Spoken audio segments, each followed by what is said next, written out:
Hello, everybody. Good switch. Pre-recording fun. I'm sorry. Welcome to the Gilded Flask, where adventure is never far, and you are with us with episode 25. Oh yes, my name is Barry, and I will be your dungeon master for today. And I'm joined with three wonderful people. Please introduce yourselves. Hey, I'm Anne. I play the haunted halfling Carla Lilacart, who is a College of Spirits bard. I'm Daniel. I play John Varenthal, the Hexblade Paladin of Midnight. Human Paladin of Midnight. So close. And I'm Marissa. I play Casariel, the Aesmar Twilight Cleric. If you're wondering why our intro is a little different than usual, we are going to meet each other coming week, and we're all in like pre-packing stress. So that's what's happening right now. And we're just having fun. If you've never visited our place before, we do stream our Curse of Strahd playthrough on Twitch. So if you're live with us right now, yay, welcome. If you're not live with us right now, but you're catching us on one of the other platforms, that is great as well, because we do upload our episodes to YouTube. And now we also have a podcast over on your favorite podcast platforms. Check Spotify, Google Podcasts, Apple Podcasts, wherever you listen to your favorite podcast. And we're there, yes. We're so proud of that. Very much so. We have a couple of wonderful people that we would like to shout out because their content has made our playthrough so memorable and so great. And those are in no particular order: G. Chandra and Paradox for the amazing character art that we have, Piram King, James RPG Art, and DM Andy for creating the wonderful maps and map content that we'll be using, and Tabletop Audio, Scott Buckley, Phoenix Music, Alex Kazan, and Alexander Nakarada for the great musical scores that we have in the background. Additionally, we would like to thank Scarlet Feathers for making the awesome armor set that Daniel is currently wearing, and Aconite Creations for the great chest piece that Marissa is currently wearing. Thank you so much for your creativity. And with that, let's head into the tale. Tell me, do you like ghost stories?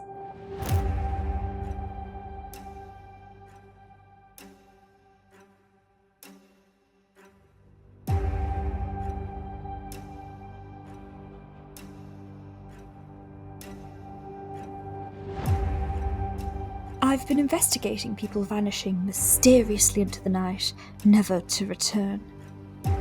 It looks like I've found out where they've been.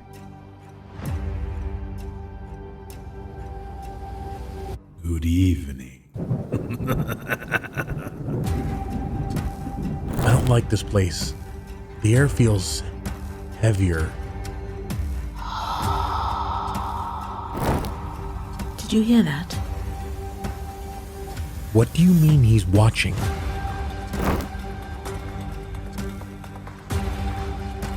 In this place, nothing is what it seems. We come from an ancient land. There's no time for this. What are you looking for? This place has taken my father and my mother. It will not have me.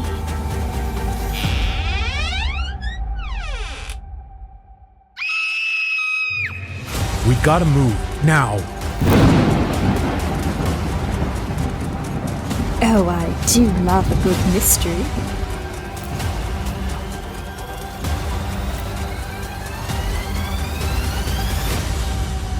Barovia is mine, and so are you.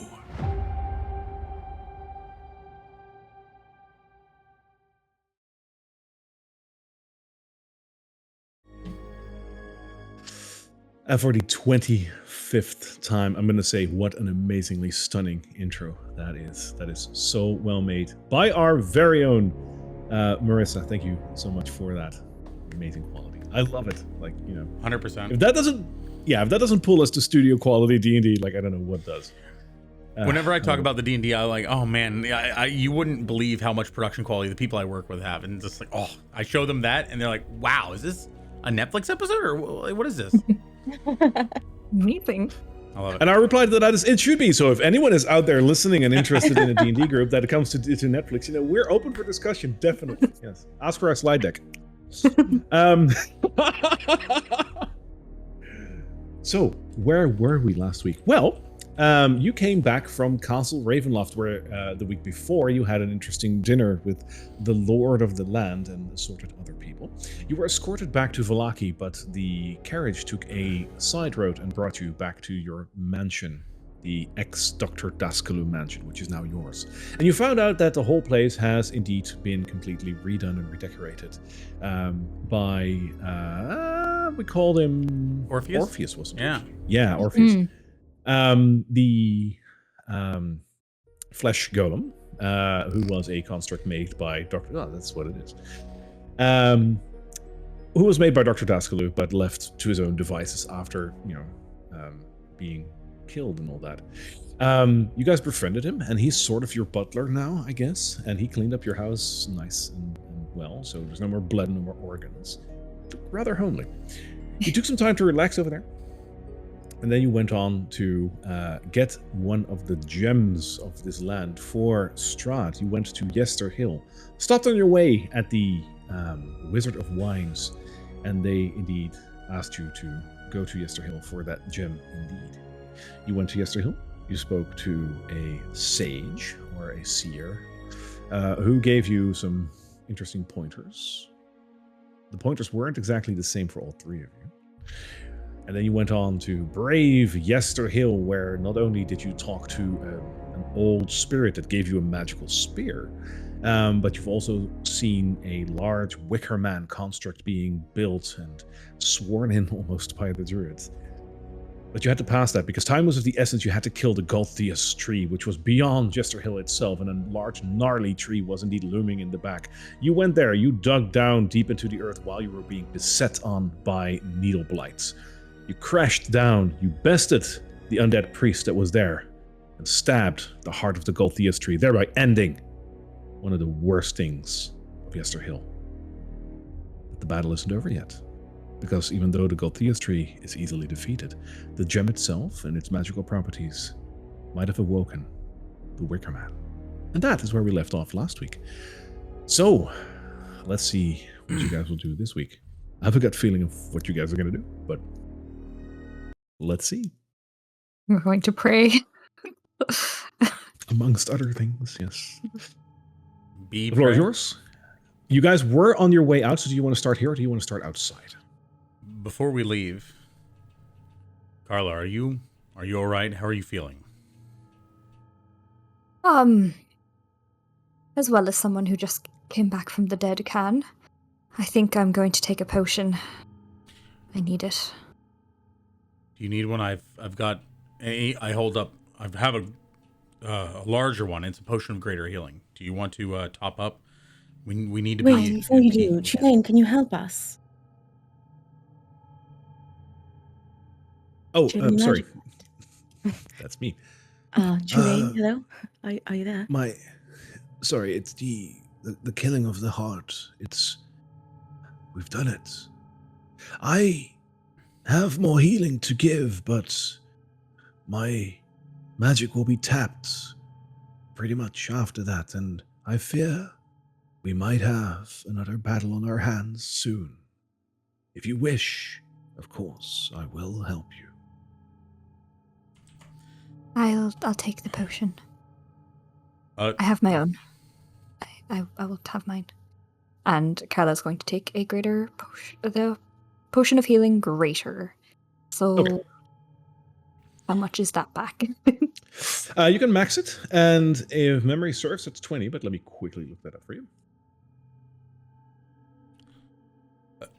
Tulane, Yeah, it's 20. It's the max amount of damage is on there, of dice on there. So yes. Tulane, I don't fully understand. I thought this was the fight. And I gesture back to the large defeated heart. It seems to be dead. What are we doing? By defeating the heart, you have rid the land of the presence of Gulthias and laid the bodies of so many druids to rest where they might have risen up against us. That fight has been won, but while the Gulthias tree was abound, he poisoned the minds of so many druids, poising them to stage attacks, trying to conquer the land through anger and power. In their anger, they were building a wicker man, powered through the magic of the green gem. I fear if we are too late, the wicker man might be moving. And we don't have time to hear the rest of your story. Kala, are you okay? How messed up does she look right now? I'm She's- gonna place my hand on her. Are you all the way up? I just took the potion. I'm not all the way up, but I'm enough that I'm okay. Okay, so she's gonna put her hand on her chest and pump 7 points of healing into herself and head out. All right. Now, Do you guys follow? So is the spear still lodged in the heart, or am I able to wrench it out without any consequence? You can take it with you. Okay. No. Does the heart move if I take it out, or should I leave it in there? Just the part where you lodge the spear in, that there'll be like a little black goop coming out. But no, you're fine. Shake it off. All right. Did we see it on our way in? The Wicker Man? The Wicker Man? We did? Yeah. Yes, you did. When you crossed the hill, you went over the hill and then beyond it for the tree. You had to sneak past a couple of druids. You saw a gigantic wicker man over there. Carla's going to take out her rope, and she's going to begin tying one of her push daggers to it, to one end, Okay. as they're walking, as they're scurrying out.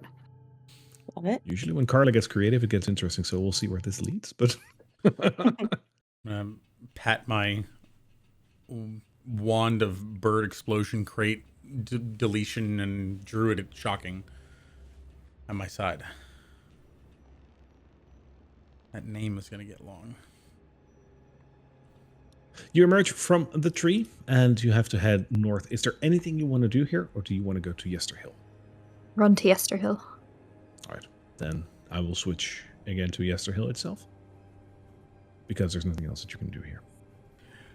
As we're running, I'm going to say to Lynn, so here are the druids. You said the druids are still corrupted. Is there any saving them, or are they forgotten? Are they lost? I hope that by killing the heart of Gulthias, you freed them of their bond. But I do not know if this is the case. As you're running up, you notice indeed the very, very large wicker man standing here. The wicker man is glowing a sickly green, and around the wicker man, you notice several druids, a couple of men, a couple of women. They're sort of standing there, even though two of them are still waving their hands in the air. Whether or not they're enchanting or performing a ritual is hard to tell at first sight. The wicker man itself, just for effect, is 40 feet high. So this is a big one.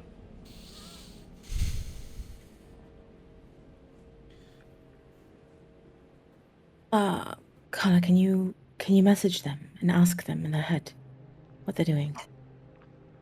I'll point at the one nearest here Yep. and send out a message to her being like, hello? What's happening? Who's there? I'm This is Carla a new Lalacott. voice.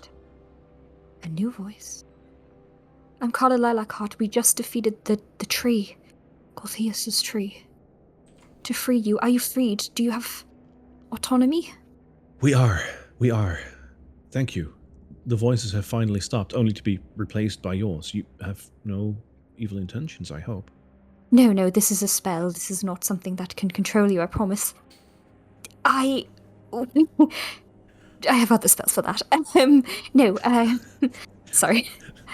Not the best way to start, Carla. Did not say that. Retcon. Going for the joke. Okay. I love it. No, I love it. We're here to help. We need to stop the Wicker Man, lest terrible things happen.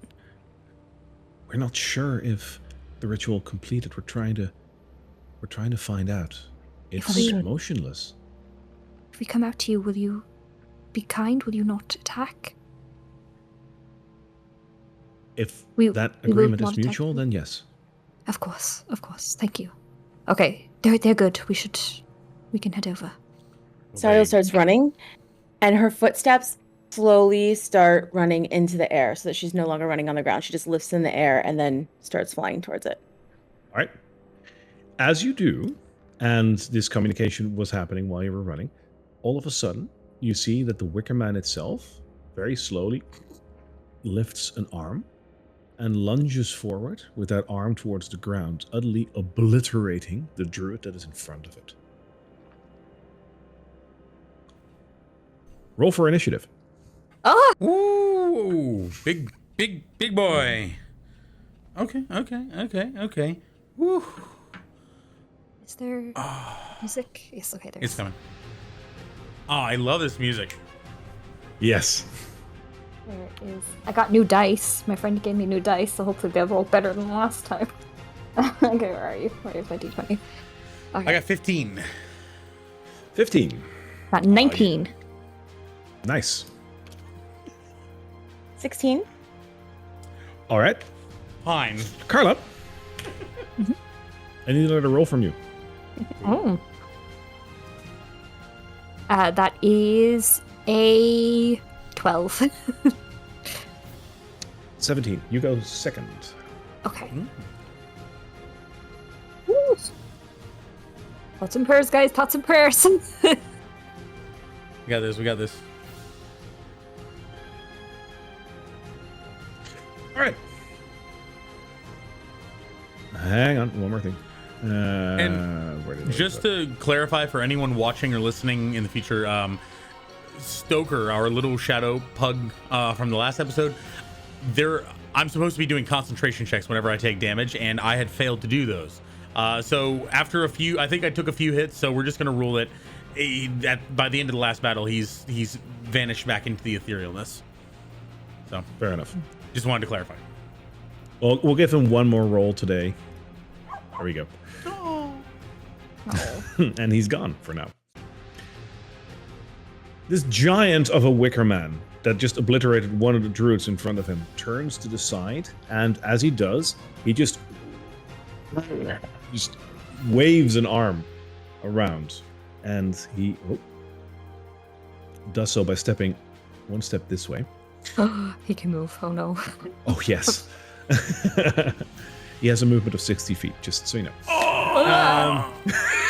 Yikers. I never tell details like this, but I knew this one was going to shock, so that's always fun. So 2 steps is what I'm hearing. He can walk 2 Well, steps. for him, it's 2 steps. Yeah. Oh, God. And he does a crush attack on the druid that's standing here, Oh, my God. hitting. And he hits that for 2.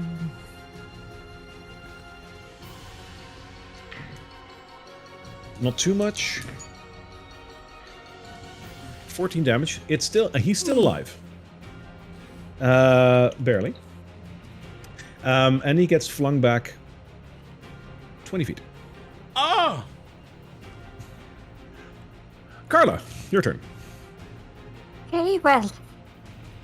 Theory. The thing that's probably keeping him alive is the thing that's glowing horribly. So, I'm going to try something. Carla is going to dart. The game is paused, I can't move. Oh, sorry. Go ahead. Carla is going to dart her movement behind and take out the dagger attached to the rope. And she's going to attempt to fling it into near enough to the shoulder of this beast so that the rope will fly with it. As sort of a grapple hook. Sort of like a grapple hook, yeah. Because she has a push dagger with a hole in it, so that's how she... Ooh. That's cool. All right. is cool. Give me a normal attack roll on that for the dagger.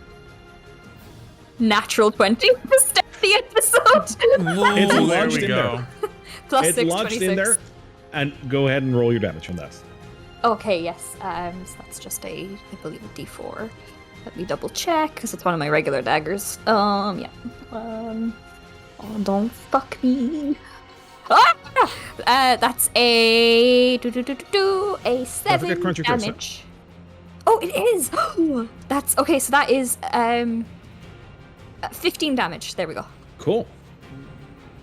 All right, a couple of like wooden Wait. splinters come off. How? One moment. I'm after calculating that wrong. It's 4, and then 3. Okay. 8 plus 3. 11 9. damage. There we go. Oh, 11, sorry, yeah. Yeah. All right, still a lot, and still a Yeah. couple of splinters coming off. Does everything look a little bit lighter here? Brighter? I'm scared. Yeah, and Carla's just going to continue to move until she's kind of out of its range, but she has the rope in her hand. It's a 50-foot rope. Give that a minute. Yeah. So it's just your hempen rope, right? Yep. You're fine. Okay, Casario. Serial, so she's in mid-run, begins to fly, watches I had to fly. the first group get obliterated, and then the second get obliterated. She's going to, like, fly to the side, so 30 feet. I'm going to move this way. Yes. And then she conjures a circle of light beneath the feet of the Wicker Man, and How it big? shoots up like fire. 5 feet. All right. It shoots up like fire beneath him as she casts Yep. her moonbeam. Whoa. Please make a Constitution saving throw. You have no power. Actually, Which, now that I think about it, was maybe a misstep, but that's fine. Constitution saving throw. You said, right? Yes, and do not make over a 15. All right. Does a 25? Oh. It stays there, but it doesn't hurt. Wait. Yes, it does. Hold I was on. going to say, it does hurt, right? Half damage. Yes. All right. Okay, so the total was a 12. So you take 3, right? No, 6. half? 6? 6, sorry. So 3. This is But- why I just wait for you guys to tell me what the answers are. I think What kind of fire is that? Is that holy fire? Radiant. Or is it radiant? Okay. Then it's 3 damage. Okay. so. I think she said the total was 12 and halved is 6, right? Yeah, 6, sorry. All right. So then it's 6. Cool. Damage is damage. Let me give that a cool effect. There we go. Nice. All right. And that is all. All right. John. Just let her work. Pulls out his wand and fires at the head of this Oh, creature. God. The wand of random, right? Yes, my wand of insanity. And I don't have the thing up, but I'll look it out in a second. I'm gonna go ahead and roll my D100. Go ahead. I got an 11. So that's gonna be Go ahead. and read 11 it. is you are stunned until the start of your next turn, believing something awesome just happened. So John sees this massive like unraveling of wicker, and the head is slowly being pulled out by strings coming from every direction and ripping out the green gem. He's like, "Oh my god, this is fantastic!" But you guys just see him going, and I stand there. And that's your turn. I love it. So funny. Chilean runs to the other side of the rock that you came from in order to be able to support you guys if need be. He doesn't have any ranged spells, so he will stay ducked over here. But he will wave to the other druids and say, This is the time. Join in. some of the druids are too scared to jump in and are standing there motionless. But 2 of them actually managed to fire off a... hang on, what kind of attack do they have? Hang on, because they do have a ranged attack, but I totally forgot which one. They fire off Leaf blade. their amazing spike growth. That was the one. Yes. So they tried to do spike growth in there. Yeah. But that is, yep. And he fails that. So there's a spike growth on the ground right now. 20 feet around him. So do watch out. Am I within that radius? No. But yeah, okay. You're just on the edge, so you should be fine. All of this is part of what I just did with the wand. Like the spikes growing up, these things are crazy. Oh man, I'm really saving the day, guys. Killing it. Thank there God we you're go. frozen. Spike growth. All right. And that brings us to the top of the round. The Wicker Man will take some damage from that.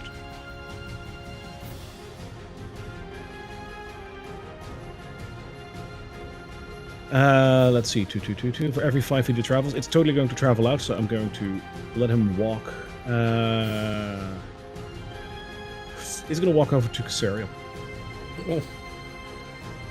Oh, That is, if I'm going to count it right, 5, 10, 15, that's 20 feet of movement. 2d4 per 5, so that is 8d4. Oh Whoa. wow. hell Okay. yeah. Spike growth is great. Wait, do you roll to hit or do I just take the damage? No, No, it's not for you. The Not for you. thing This is for the is- Wicker Man. Yeah.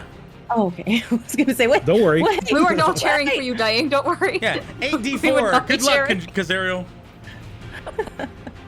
Oh lord. I'm sorry. He said he Too was coming late. towards me and I panicked. I didn't listen to anything after that. No, you're fine. 14, 16, 18.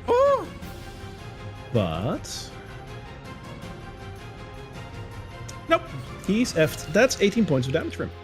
Does the moonbolt still hit it on the start of his turn, or is that a thing? How does it, I don't even know how that works actually. Never mind. Is that when all? it enters it for the first time and at the start of its turn. Okay, so how much is that? Because that will then Constitution also saving hit him. throw, please. Okay. That is a 13. Fail. Oh. Oh, that's Man. 8 points of radiant damage. Casario and the druids are kicking some butt. All right. Lovely. There are some twigs flying off here and there, but he's still menacingly aggressive. He was coming towards Casario, and even though you're flying, you're like at chest height for him at the moment. So he will do 2 attacks against you. He will swing his arms together and try to crush you in between, and then he will try to bat you away. Oh, The first crush attack is going to be a 22. That hits. That is 16 points of bludgeoning damage, All right. and I need a dexterity saving throw.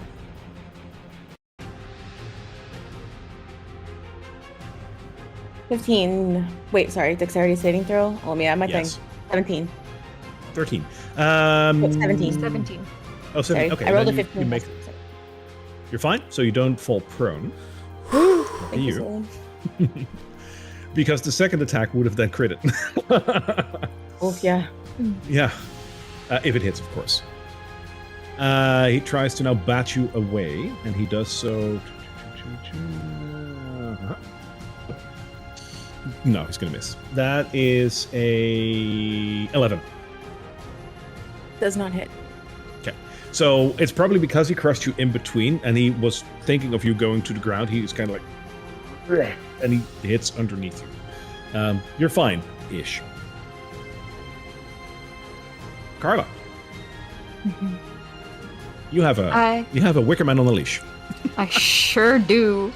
Carla is going to rush forward to its back and then attempt to scamper up the grappling hook towards I love its it. shoulder. Acrobatics check with advantage. With advantage, your- I'll take You it. have your robe. That's awesome.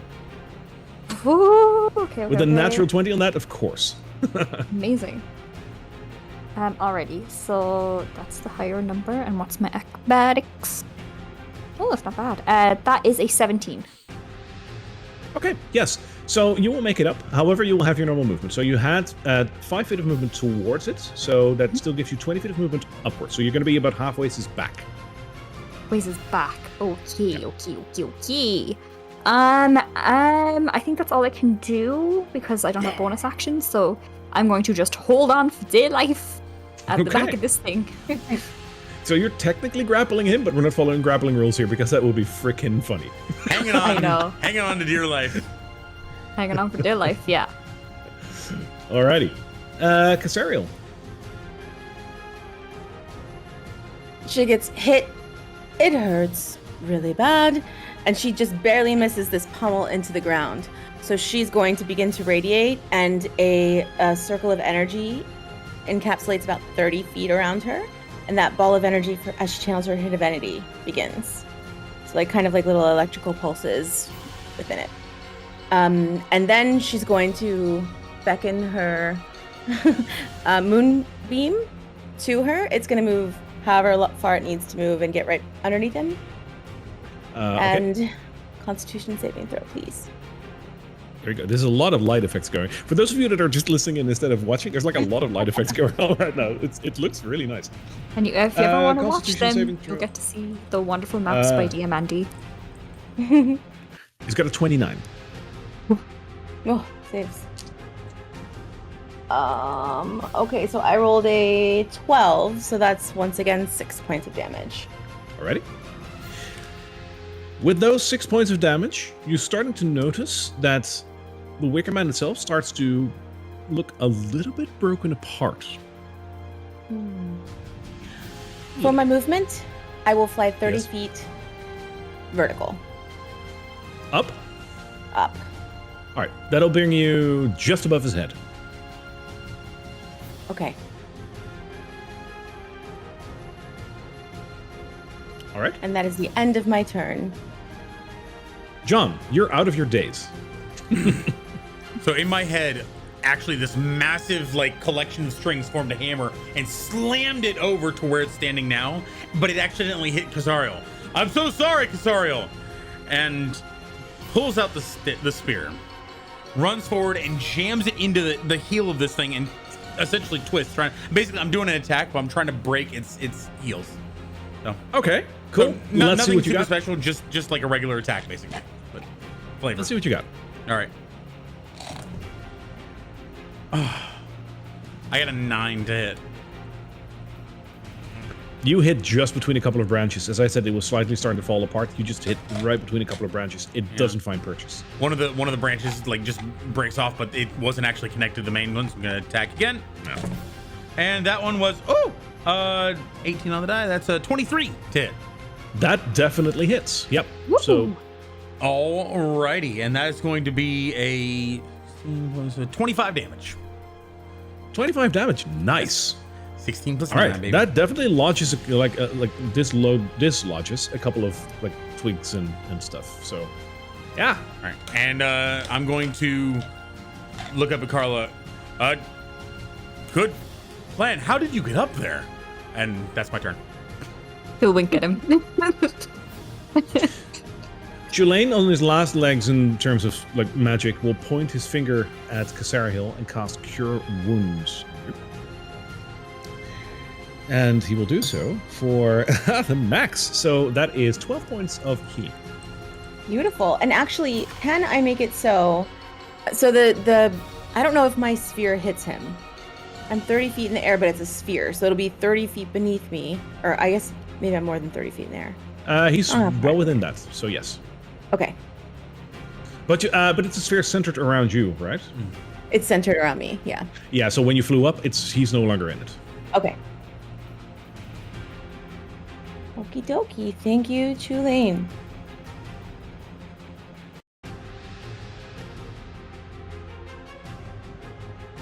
All right. The other druids, a couple of them are still stunned. The other two are also stunned. They're like shocked at what's happening here. Get your Hop head in around. the game. Anything really, like, we need help. The Wicker Man is once again, and he now sees Casariel flying just above his head. Hang on, let me decide something. And he's got a John in his leg. He's got a curl on his back. Oh, that's true, No. actually. You stabbed him in No. the leg as last, right? So he's going to react to that. He's going to try and stomp you. Ow. He's going to do the same thing. He's going to do, like, boom, on top of you, and then he's gonna try and bat you away. And I yell, shield, Okay. and nothing happens. So his first attack is for a, because there's a lot extra on that. That is a 24. That'll hit. Yeah. That is 16 bludgeoning damage, and I need a dex save of you. I'm so good at Dex. Dex is my best save. With my massive +0, I got a 12. That barely makes it. You're fine. Oh, yeah. Okay. He will then try to bat you away with his, well, I guess with his right arm. And he's going to do that for a 16. 16, it ties, so that hits. All right. That is another... where's my D? There it is. That's D? another... Sorry. That's another 15 bludgeoning damage. Ow. And you fly back 10 feet and fall prone. All right. Okay, cool. Sorry. There you go. So it stomps on me, and I barely managed to keep up, and I go, ha ha ha, and it slaps me. Yeah, and you fly back, and like you're on your back right now. And in John's head, he's still seeing really cool things happening, but it's not the battlefield. Constitution saving throw, please, as the moonbeam fires up and engulfs him in twilight flames. Good point. That is a 20. All right. Believe it or not, I rolled a 12 again. That's 6 points of damage. Fair enough. A couple of twigs break loose. Carla. Okay. At this point, I'm going to go invisible with my last second level spell slot. Okay. And I am going to use the rest of my movement to get up to his shoulder, because it's like 25 feet after that I have. Yeah, then you're on his shoulder. On his shoulder, yeah. So I'm going to be on his shoulder, invisible, clinging for dear life. I can move you there, but it might move your token underneath him. So does this still show? No, you're good. Yeah, I'm Look, good. She's on top. All right, then you're on the shoulder. Then you're on his shoulder right now. BFG, Awesome. big friendly giant, for sure. To people like on the ground, this must look very funny. So, oh no, it doesn't because you're invisible. You're invisible, yeah. What I see is I'm on his back and then I'm not. All right, Casariel, your turn. Also, in case you're wondering, Afraid you were going to say that. Carla is in your sphere right now. If that makes any difference. Oh. Wait, did you just go? You just went. Yep. Okay, hold on. This is important. That's hard to see. 5. 12 points, temporary points of healing. Oh, You know what I thank you mean. so much. HP Nice. points. Wonderful. It's a lot. Thank you. Okay. That's a lot. It's great. Okay. Yeah, so. Oh, I want to do something so bad, but I have a theory about it, and I'm a little nervous about it, but I'm going to do it anyway. Casariel sees him hit John, and her eyes just instantly go black. All the way from her eyes, black begins to fill her veins. You can see them as she goes pale white. All the way into her fingers, she's just going to take them and shove them like into the twigs and cast Inflict Wounds at 3rd level. Oh fuck! That's creepy. Beautiful. Oh, fuck. Beautiful. Okay. Okay, all right. No, Okay. I'm so nervous. I'm trying to roll a d10. That is not what you roll for attack. Oh. Okay. 23. That hits. Okay. Oh, that's And 5d10. I already checked. It actually hits. So, how much is it? 5d10. Okay, I only have 3 out, so I'll just roll it a few times. Take your time. I love it. Okay. 9. Okay.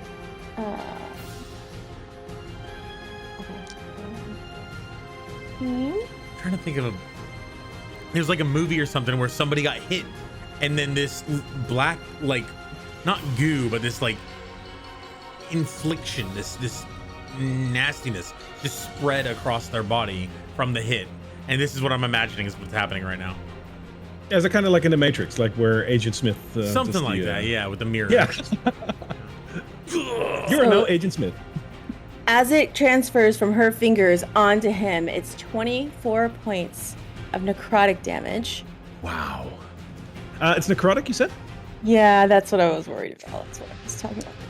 All right. So in true Matrix style fashion, Hurt them? this guy is Neo, and he gets hit, and it spreads, and it goes back to your fingers. It does nothing. No, I'm worried about that. Okay. Casario notices that, and she's like, "Fuck," and she's going to, I am going to fly further straight up into the air. Okay. So I'm you really are trying over to get out here? of his range. Yeah. But then going up. Yep. All right. Cool. I'll take the attack of opportunity if I get one. If I leave his range. How far do you fly up? Well, so I feel like I was. Let's just say I was 30 in the air. That'll make it easy. So I'm now 60 feet in the air. Well, you were just above his head, so that was 45. You flew down to his chest to do Okay. this, which is 10 down, and then you Yeah. can only fly 20 back up again. Okay. Okay, so that brings you to 55. That is, I'm going to roll that as just within his range. Like, he can still bat at you. Okay. But he also didn't get an opportunity attack because he didn't leave his range. Exactly. That would have scared me. Yeah, but I didn't waste it. I was trying to waste it so you guys didn't get it, but that's fine. Oh, no, you're All right. fine. This is amazing. It's the end of my turn. John. This thing hits hard. As I stand up, is it within 15 feet of me? Does it look like I can run up to it? Because it kicked me 10 feet, right? It is. Okay, cool. So John shakes his head, pulls himself up with his spear, and then just charges at this thing to jam it in again. I'm going for the jam in. All right, here we go. Let's go. That's going to be a 16 to hit.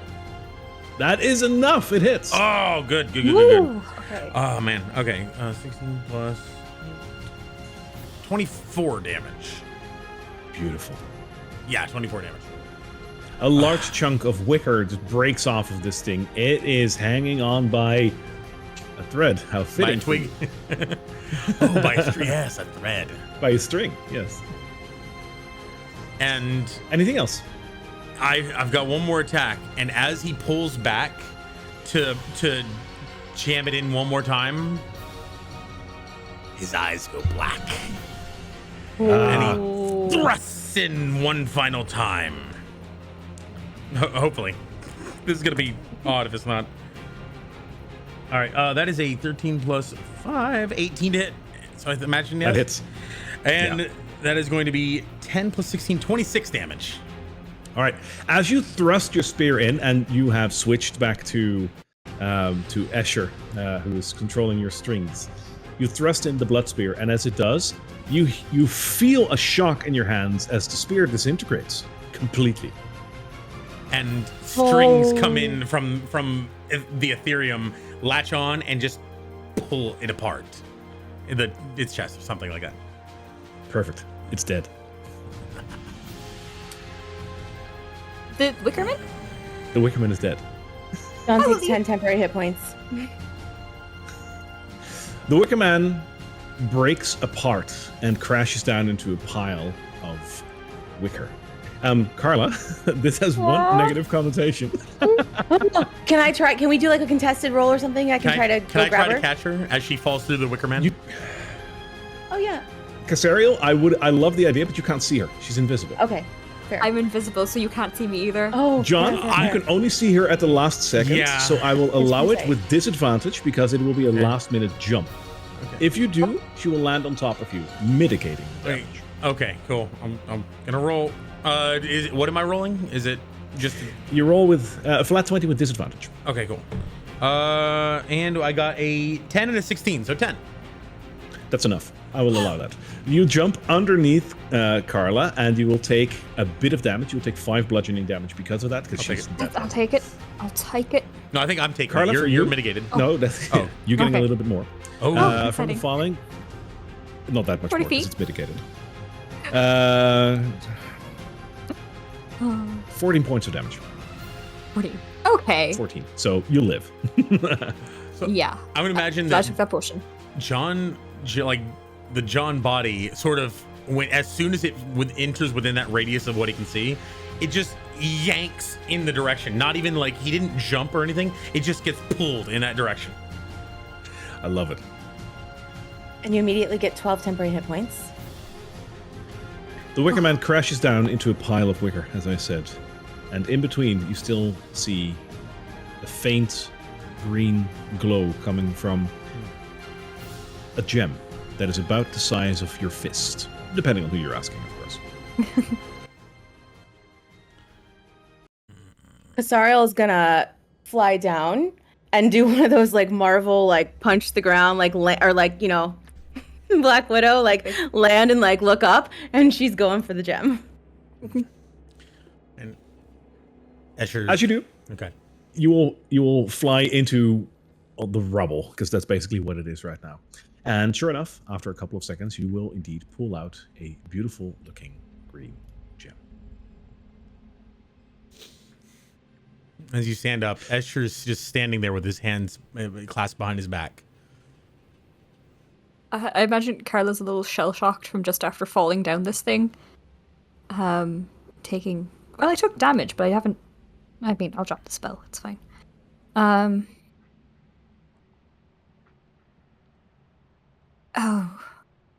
Do you have it? Do you have the gem?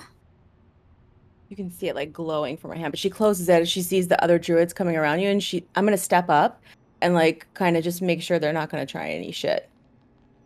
They all just come rushing in, looking at you, and you see concerned looks on their faces. Tulane raises his hands and he says, "My brothers, my sisters, they mean no harm. They were responsible for killing the heart of Gulthias, who has bespelled you for so very long." And you see the druids, they all look like they've had like a very rough night. That's kind of the look you're getting from them. Like they've had too much to drink almost. They look at you and they say, "Thank you. You've... We don't even know what happened, but we are partially responsible, fully responsible for this, well, this mess. Are you hurt? Can we help you?" I could go for some healing, to be perfectly honest. Combined between the druids, they will all top you up to full health. Sweet. What happened to you, Lot? How did this happen to you? They were easily manipulated. Tulane steps up and stands in between the group and he says, "The druids have tried to protect the land as our forefathers have done and those before them. When the darkness came, we did our best to preserve nature, but preservation was not so easily bought against the vast powers in this land. We trusted in the power of the Fanes, but they too succumbed to corruption. They too lost their will and power. In one final desperate attempt, we planted a Fey tree so that it might grant us power to withstand the forces of evil. But the forces of evil knew what to do and corrupted the tree from the very start, thereby making it our bane rather than our savior." What Julian, are these just things? before you say anything else, she's going to look at Escher. You weren't invited to this conversation. I don't need an invitation. I'm here on behalf of someone that you and I mutually are acquainted. Is that so? So if I messaged him right now and told him you were here, he would know? Of course. Really? Insight check. Sure. I'm You gonna can go back to contest. You can contest the insight check against a deception check with advantage. John?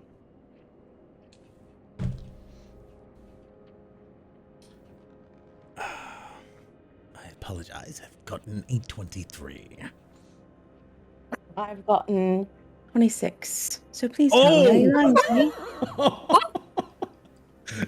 The My big dick insight is energy of very that. good, darling. Don't forget my Hey, passive is a 17. His eyes narrow somewhat. He goes, "You think you're so clever? Some Yes. people aren't the only ones pulling the strings in this world." So is he lying to me? He's definitely not lying, but you do catch when you said the whole thing about should I message your master, you notice that he didn't break sweat. That didn't scare him, but you notice a certain he's treading a little bit more carefully. You notice that did something. I feel like John's posture, his whole body, like slacked for a second, as if like whatever was holding him up lost a little bit, and then it became taut. Sure. Like, Oh, where is that copper wire that I need to send that spell? I'm gonna just start like rummaging through my pocket. it's Also, now as the a quick time. heads up, John, you sound a little farther away. Can you pull your microphone a little Yeah. closer? It's now the time for such things. It seems you've got an audience with you. Be gone, pest. Well, I only wanted to help, as it were. And he holds out his hand, and the mace reforms in John's hand. He goes, "Tell him not to lose this thing. It's worth more than he is." I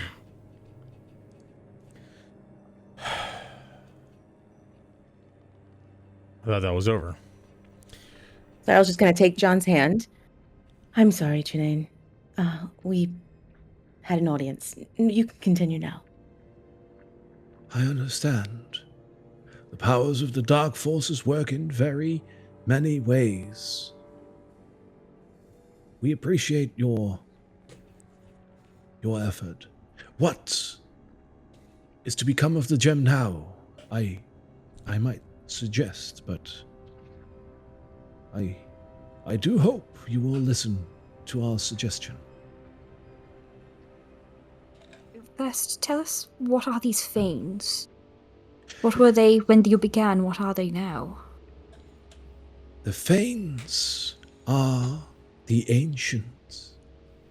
The Fanes are the land, the forest, the water. They are what makes this land what it is.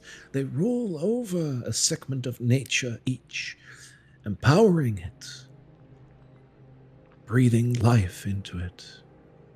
The Fanes are the mistresses of these segments of life and nature. But in order to do what they do, they require their gems. The green gem that you have just regained is one of the Fane of the forest. She breathes life in plant and tree, in bush and grass. When the dark forces came, she gave this gem to people she trusted so that it might be buried for a long time. But alas, we succumbed to darkness and came for the gem ourselves, and now the gem is out in the open. The gem must return to its rightful owner. We implore you to consider the Fane of the forest, as she is the rightful owner of this power. Where would we find her?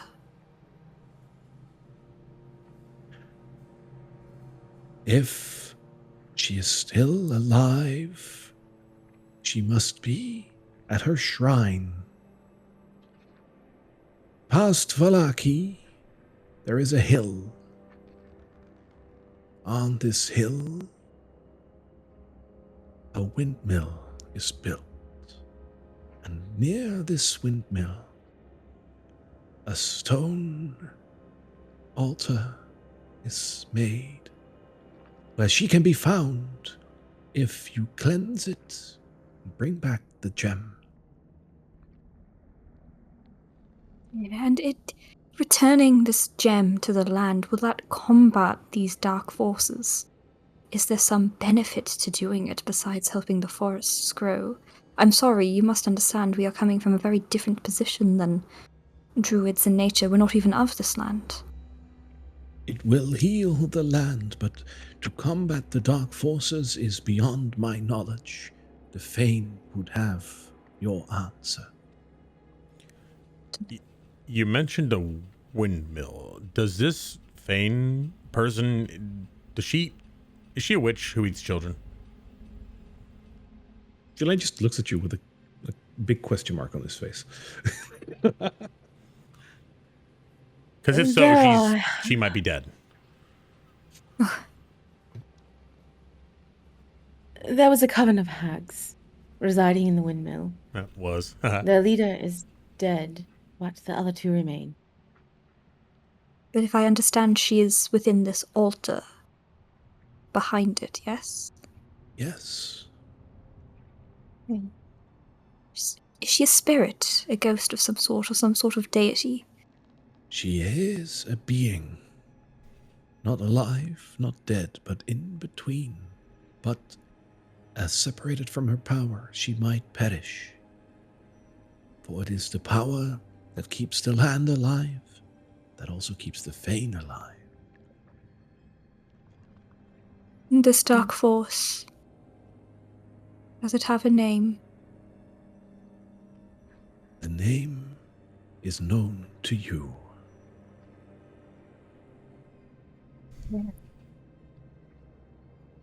I know a lot How of do we names. cleanse the altar? What was that? What was that? She looks at John. He said we know it, and I was like, I know a lot of names. Is it Mark? No, Jonathan. Bartholomew? Is it Bartholomew? Timothy, the god of biscuits. You know? I hope it's not Bartholomew. I think he's talking about the Lord of the Land, John. I mean, it could be anyone. It could be Escher. Is it Escher? He looks at Tulane. Never The mind. Lord of this land is pure evil. Oh.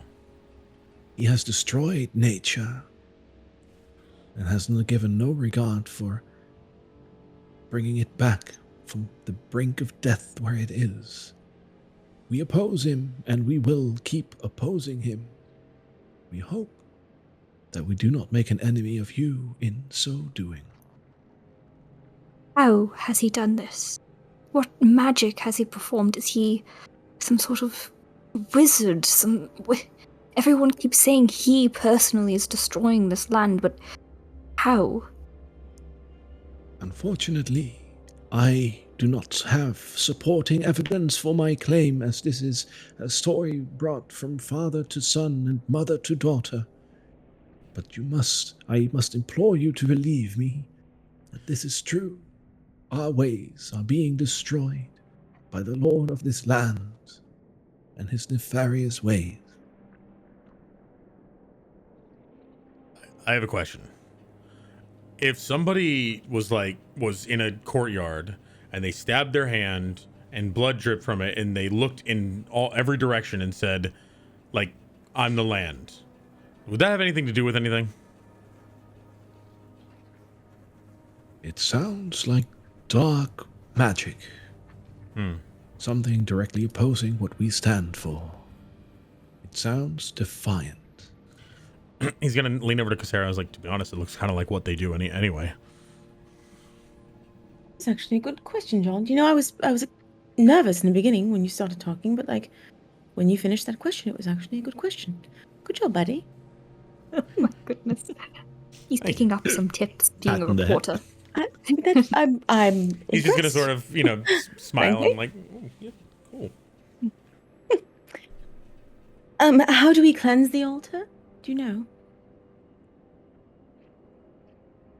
That which befouls it should be removed, and sacrifice must be made on the altar to complete the cleansing ritual.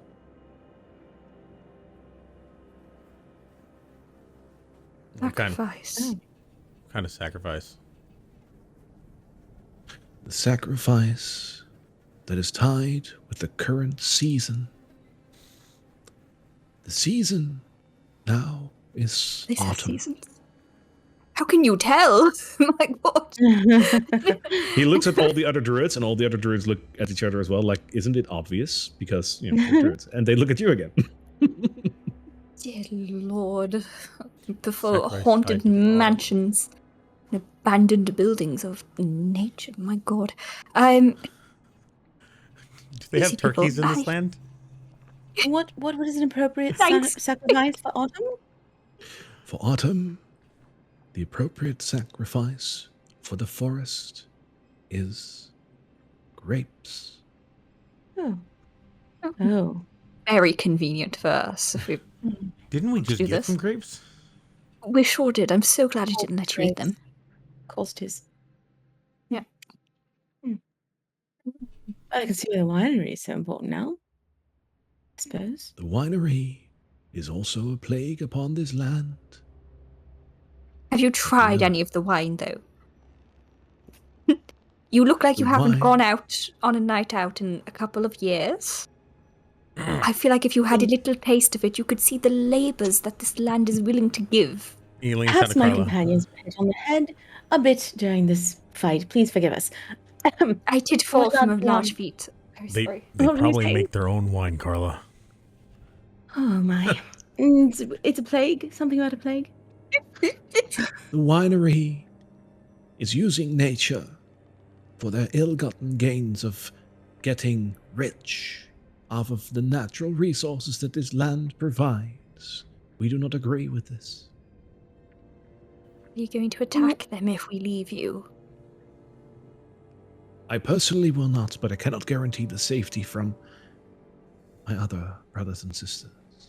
That sounds ominous. Well, the way I see it, you both have a common enemy that you can squabble about as soon as that is defeated, but I don't think they are of a huge concern in comparison to whatever darkness you're talking about. Agreed? And I hope that we find a mutual enemy together with you as well. And he looks at the three of you. Are you the leader of these people, Julaine? Are you their leader? You speak for them. He looks at the rest, and the rest nod, and he says, So it seems. Well, if we do help you cleanse this land, do you think you'd be willing to make some concessions? There will be place. There is always room to talk. But concessions are not so easily made when it comes to nature. Perhaps you can advise how they till the land at the winery. And if they follow your instruction, paying homage to nature, once we help you cleanse this land, you can agree to allow them to create wine there. I mean, it's just about getting rich, right? That's why you're mad about this. If they donate to tree charity farm. God, I wish I had a silence spell prepared. Money is meaningless. Yes, for And- you. People Should be are for them. as natural as anything. These people are. You have gifts of magic. Not everyone has this. People like myself, we had to develop these things in order to be able to use them. You are gifted with nature within you. These people aren't. They work under different systems, and they are just as natural as the land as you are, and they do as they will.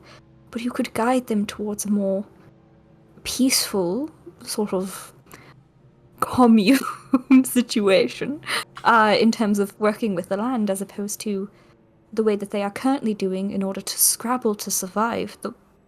Yeah, I mean, with I- your with your powers, you could probably boost their production. They could make a lot more money.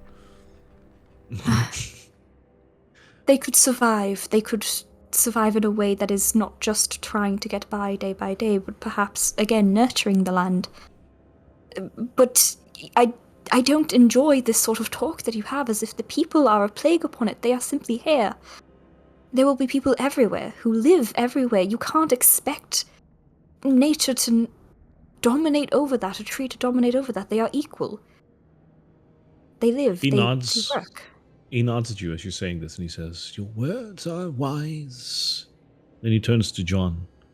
"Your words are less a balance, Some as people just don't nature is understand. balanced too. Yeah. We will might be able consider to- once the evil has been vanquished. Until That then, That is you not have what I was suggesting. I was Then speak. suggesting that we would help you rid the land of this evil, but you must agree to allow people to have sections of this land to do with as they will. And perhaps we can agree that they will follow your guidelines for using that land in the best interest of the land. But this is an agreement to be made before we agree to help you. If we agree to this, we agree to help that which is also openly defying us. It is not just the darkness, also those who have lost their way, those who would rather turn to a prophecy of the sun rather than the prophecy of nature. And what is this prophecy? Surely you must have seen the churches of the Morning Lord, a false god with false pretenses, that stands in open defiance against nature. Julaine, I have no patience for stubbornness. I think we will leave now. I think you should think about this. You should speak to your people about it, and we will contact you again. Perhaps we can sit down with the I will Martikovs. look forward to that, and I implore you to make the right decision with the As do gem I. in your possession. Implore you to make the right decision with speaking to your people. Implore you to Balance. perhaps go to a bar and enjoy the festivities there. I was gonna Perhaps say, the wine. we could bring Enter you some wine. society. No. We need them to enter society and see how people are fun. Hmm. They're good. They're interesting. But more importantly, this is a discussion for another day. Sorry, John. No, it's fine. They might want to clean off first, though. There's twigs everywhere. We're not exactly looking our best either, to be fair. And Callum's going to look down to imagine twigs in her hair. Yeah. Her hat is falling off. Right, but he Also- leans notice over to that's whisper. As you say, we whisper You to notice- Carla. I think these are how they look all the time, though. You notice that the druids are congregating a little bit more together away from you. Julaine stands in front of them and he says, A discussion for another time, then. Please make the right decision, lest this discussion in the future might never happen. We are not Carlo? your enemy. Please do not consider us yours by making the wrong decision. Carla will message him and say, we have a common enemy within the darkness of this land. I "You just will fear ignore that your message." he'll ignore it. Hmm. Fabulous. She's going to get angry at that. Very well. She'll try to prod in and notice he'll put up a barrier and then kind of squint her eyes as if, what are you trying to hide? All right. Consider it. We have other business, I believe. I guess we're off. Bye, Tulane. Thanks for fighting your people with us. May nature protect you in your darkest hour. Carla will hold open the bag of holding for Casariel to put the gem in for safekeeping. Do you put it in? She's already put it in her pouch. Oh, okay, never mind then. As they're walking away, I mean, moonlight's kind of nature, right, Casario? Hmm. She kind of glances over her shoulder as they're walking away, and they are very stubborn and set in their ways, and I don't believe they will ever agree to what we're trying to do. And to be frank with you, I don't really give a fuck if they like what we're talking about, because I don't know if I'm going to give them the gem anyway. Oh yeah, I thought we were. What are we doing with the gem? Replacing one tyrant with another is not exactly good. While you're moving towards the edge of the map, are you willing to leave Yesterhill entirely? Because that'll save you a couple of map switches. Yes. All right, Yeah. figured as much. On the road from here to the basically the end of the forest that you came in, nothing holds you back. The druids do hold word that nothing will spar your way to get out of the forest. On your way on the road, I will give you the map. Would we head back towards the Martikovs, let them know the druid danger has passed? Yes. Get some wine. Go to Kresk.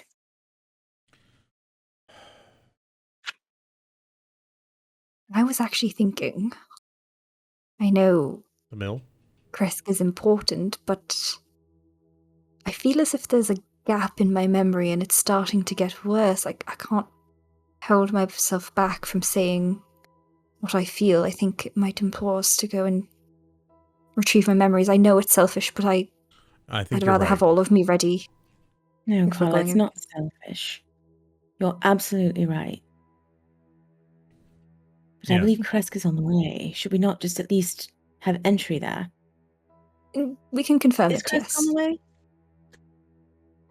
As far as your memory can tell, because you have traveled this road, you know that the dirt path that you're on right now will travel along the Wizard of Wines. From there, you will come towards a T section. Going left will bring you to Kresk. Going right will bring you to Valaki and ultimately the mill. It's not like a clear shot. So it's a small deviation. All right. You should be able to see yes. it. Like I don't know if you can see it, but if you Mhm. click the token, you should be able to see where it's been. And then you should be able to see it. Mm-hmm. You're right, Carla. Let's go get your memories back. Thank you. I want to see what happened to the Prefer other hold two. of me. Do you want to stop over at the winery? Yes. Mhm. I have a woman to talk to about becoming a raven. I have a woman to avoid about being Raven. I also have to give them As back. you approach the winery, by the way, it is starting to get a little later on in the evening. As we approach their winery, Carla's going to like take out like a pocket square that she has and like carefully wrap the like fingers that have been in her bag in them, like really respectfully make it look really nice, you know, of the Marjakovs. Yeah. Before we Just get look- there, I'm going to stop Carla. Mhm. And I'm going to hand her the gem. For the bag of holding. Yes, it's Of course. it'll be harder to find if someone should be looking for it. Very well. And I'll open it for her to put in. Okay. Yeah, Open up it's the- like Yeah, go ahead. clearly very heavy in her hand, and like you can see the like pain that it causes her to relinquish this gem, but eventually she does. Also, let me pause this music because it's no longer like that terrible over here. We'll just need some light wind. There we go. That's good enough. All right. So you open up the bag of holding to put the gem in. You stick the gem in. You see a couple of red eyes looking back And at I'll I will immediately pull it back out if I see some red eyes. you. Okay. And I'll go, what? Something is in my fucking bag. One moment. And I'll hand it. Xariel, take this. This is very important, but something is in my fucking bag. One moment. And she's going Sarah's to gonna look at John, and then back at Carla, like, is she going to start Don't you rooshing have a- around in her bag. don't I'm you have doing lot a of full things in your bag? investigation to what the fuck is in here. I'll pull out every single All right. item that I have. How far are you leaning into the bag, or is it just your hand? I imagine because she's a little freak. She like opens it up as far as she can and is like sticking her hand in, like practically her head in to see what she can find. Okay. Oh no. Roll me a strength check. Unfortunately, she's just like that. That is a 19. All right. I think -1. That's an 18. Okay. In addition, roll me an investigation check. Oh, exciting. Okay. Oh yeah, that's like an 18. That's an 18. There we go. Got a All 10. right. It's dark in the back, so you look around, you rummage around, and you try to find anything, and you can't really find anything, and you're like, I swear I saw something. And as you try to go back, you notice that a couple of hands grab your arms for a second and try to pull you into the bag, but you're strong enough to like jump back. Oh, you motherfucker. Whatever the fuck tried to grab me, I'm messaging that bitch. Can I like that. like, who are And you? it succeeds. Who in the name of God are you? Why are you in my bag? Get out of there. Why are you in my house? Your house? My house now. Get out. We've fairly won this in a dance battle. I need you to get out of the bag. You are being evicted. Is she talking Out to a of it. bag, John? That is exactly what it looks like for you guys. So is she someone- using message? So is it just like mental telepathy? This first was a message, just hear and then going, she starts "You're in yelling. my house. Yeah. I, I'm loving it. Carla, they're just dolls. They're just Blinksey's dolls. I don't know what what do you? Oh no, this is much. I think the bag is haunted. Very exciting, but what in the name of God? Who Can are just you? dump it She'll out? message Like, in. What's Oh, it's kind of a different plane of existence. It's strange. No, John. Who are you? I'd like to see how this plays out. all right? He's just gonna sort of lean back against something. I am the Bagman. And I'm Carla Lilackhart. I'm sure you know because my journal is in there with all of my private details. You've been reading it. It's an interesting story. Isn't it? Yes. Did you come in the bag? Are you? Never mind. Is that a question you want to retcon? No, Casariel is thoroughly confused. No, are you part of the bag? Are you part of its like decorum, or like did you always live here? Or did you have a different home? It's been mine ever since I was.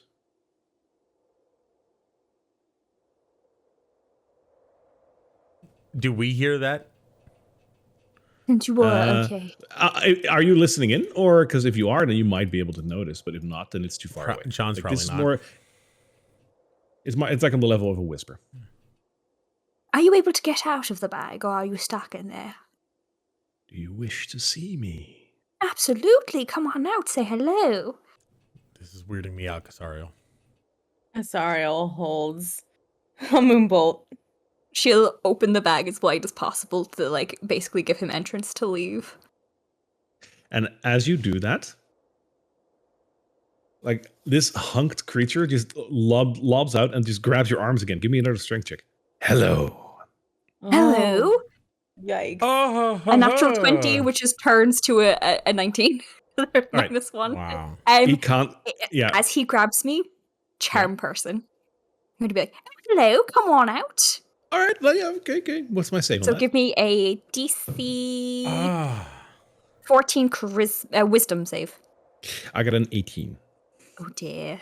Well, I try to grasp onto him, but it doesn't particularly work. We're both not No, doing well. You both try to grab each other, and you both kind of like slide off, like as if you're both kind of sweaty. Like that's almost like the effect. And he slides back like into the back. What does he look like? Well, it's on your screen. Oh, sorry, I'm looking at you Not guys. good. Mm-mm. Oh, hello. Yeah. Oh dear. And he slips back into the bag. We saw And this, right? Casariel releases 2 moonbolts at it, but they miss as he goes into the bag. Yes. As a matter of fact, roll me 2 attack rolls. John slips off whatever he was leaning on and falls backwards. Ah! Ooh, a 17 plus 7 and a 8. The 17 plus 7, that's 24. That'll hit. Give me damage. Oof. 5. All right. Your back is severely singed, and you can barely manage to put out the fire before it's all consumed. What? Is everything that we had in there gone? No, it's still there. Oh my god. You're barely able to like put out the fire, but like she lodged a moonbolt at it. Carla will like sip the bag closed, look at her and be like, as much as this creature is not particularly fun, this is a very small, do not burn it. No, you're welcome, Carla. I mean, I saw it and I thought it was going to get you, so I just, it was a reaction.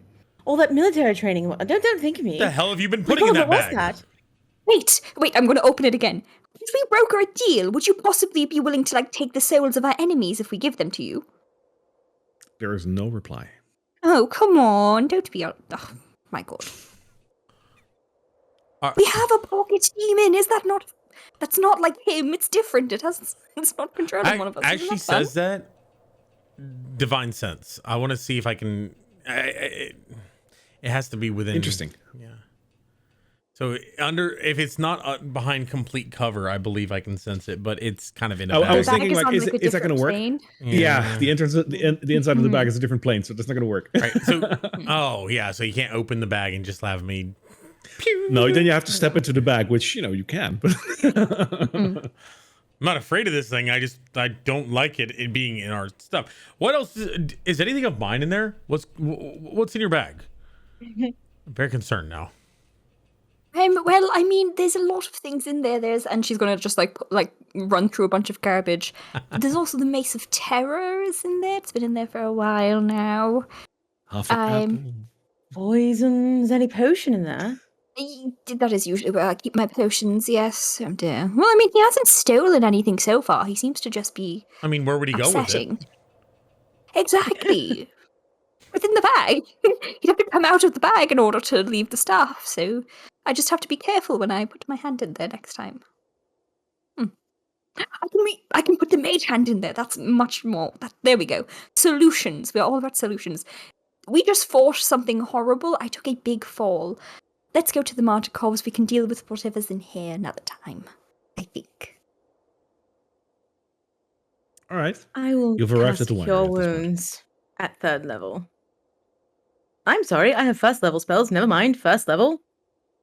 On who? On yourself? We Carla.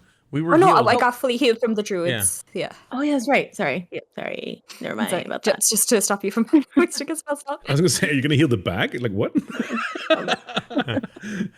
I use prestidigitation to clean out the scuffs. Sure. It's been a long day. You arrive back at the winery, and let's just say that Muriel is still there, Davian is still there, and we'll say for because like the winery is back in operation. Adrian is there, and let's say that Stefania is there as well. There we go. You're technically inside the winery right now, and they greet you as you come in. They say, "Have you, you've survived? How are you? Are the druids gone? Like, what happened?" They were cursed from an evil druidic tree that they planted hundreds of years ago. We managed to kill the tree, and then we managed to stop the Wicker Man.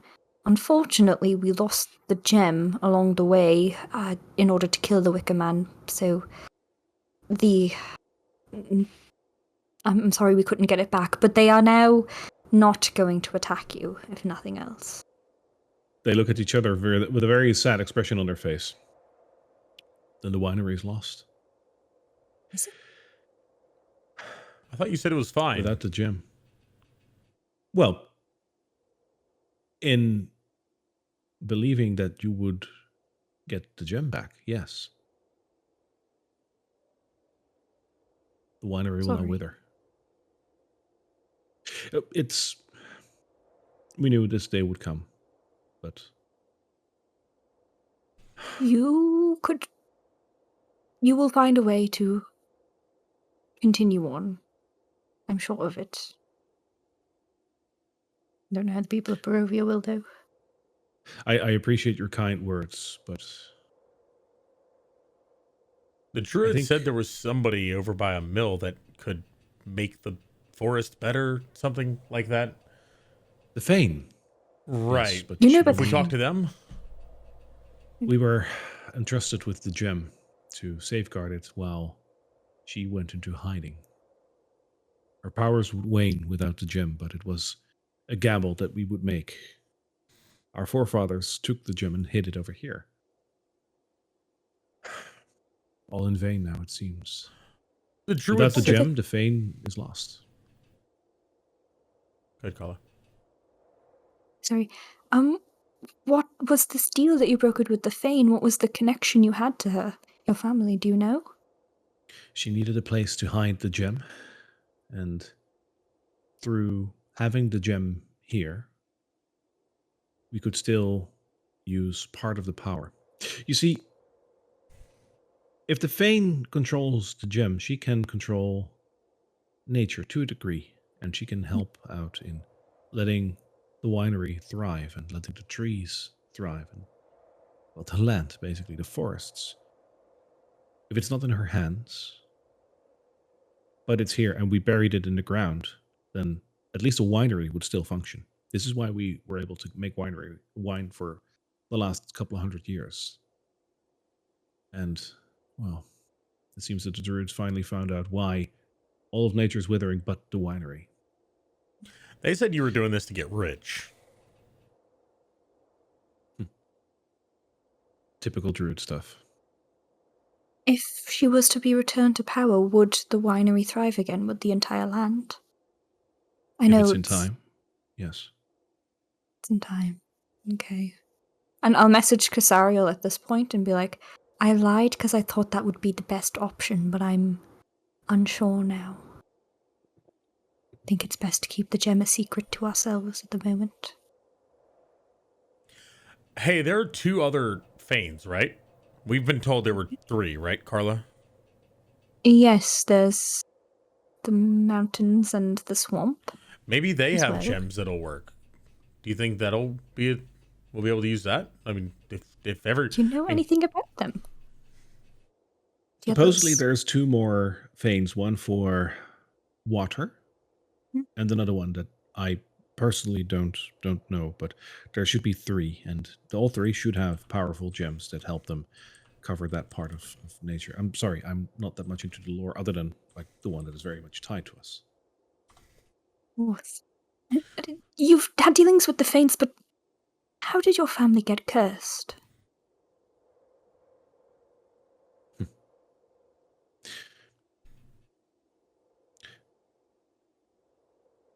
It is a very private topic, but let's just say that it was a sacrifice we were willing to make in order to save a very important thing to this land. I know I'm being vague, and unfortunately I will have to be. This is a family secret. Perhaps in time, but not now. Is I it cannot really? tell you. Is it really a curse though? I mean, you can turn into a bird. That seems kind of cool. Muriel shoots a look at you. She says, "Yeah," and then being shot out of the sky by people who are just trying to be funny. Yeah, but that could happen to anybody, bird or not. Right, because you're up in the air a lot, aren't you, Paladin? I think that perhaps honesty, as this interaction proves, is the best policy. Had he known you were a person and not a bird, certainly he would have taken more care. Can we not agree on that and leave this in the past? And I honestly thought it was just going to make you disappear, or whoever that was. I didn't. Speaking of which, I recently looked within my bag, and when we shot that bird out of the air, when we thought it was just a bird, I collected a claw from it, but I now realize that it is actually part of your family. And she'll present the packaged fingers, and she's like, "I'm deeply, deeply sorry that this has happened. We did not know." And I only remember these, but please bury them, give them all of the rights that you possibly can. I am so, so sorry. Thank you. And we will leave it at that. This land takes from all of us in a lot of different ways, and as strangers to our lands, we cannot fault you for not knowing the extent of this. So it's all right.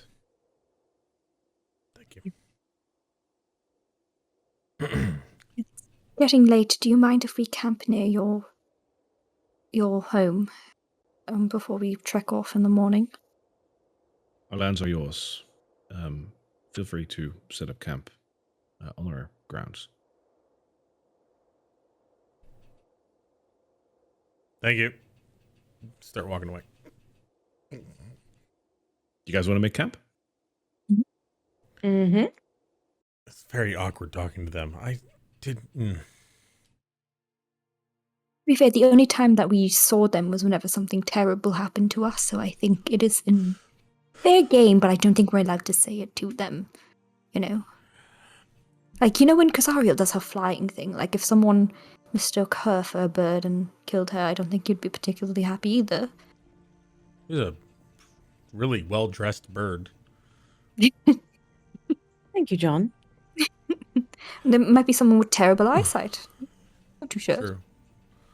John might be British, everyone. God damn it. Well dressed. Okay, yeah. Okay. It's all jokes and we're a comedy podcast, guys. So, wait, you told him that we didn't have the gem. Did you lose it to that thing that jumped out of the bag? Whatever will keep you from spilling the secret, you believe. So We still you have lost We still it? haven't. Oh, okay. We still, Casariel has it, but It's very important that you don't tell anyone that we have this gem. It's the way I will get to speak with my mother. Do you Okay. remember? So are we going to be bringing it back to Strahd? Because he said that they didn't need it anymore. He said they didn't need the gem anymore, and it was his. we could try to broker with him, maybe to get them good land, serviceable land. I feel like for people not having wine would not be good, but ultimately, I'm sorry, but this decision is yours, Casariel. It is your mother Maybe on the he's line just here, and I know how important she is. maybe he's just going to give it to the Fane anyway. Or I imagine he wants this place to prosper.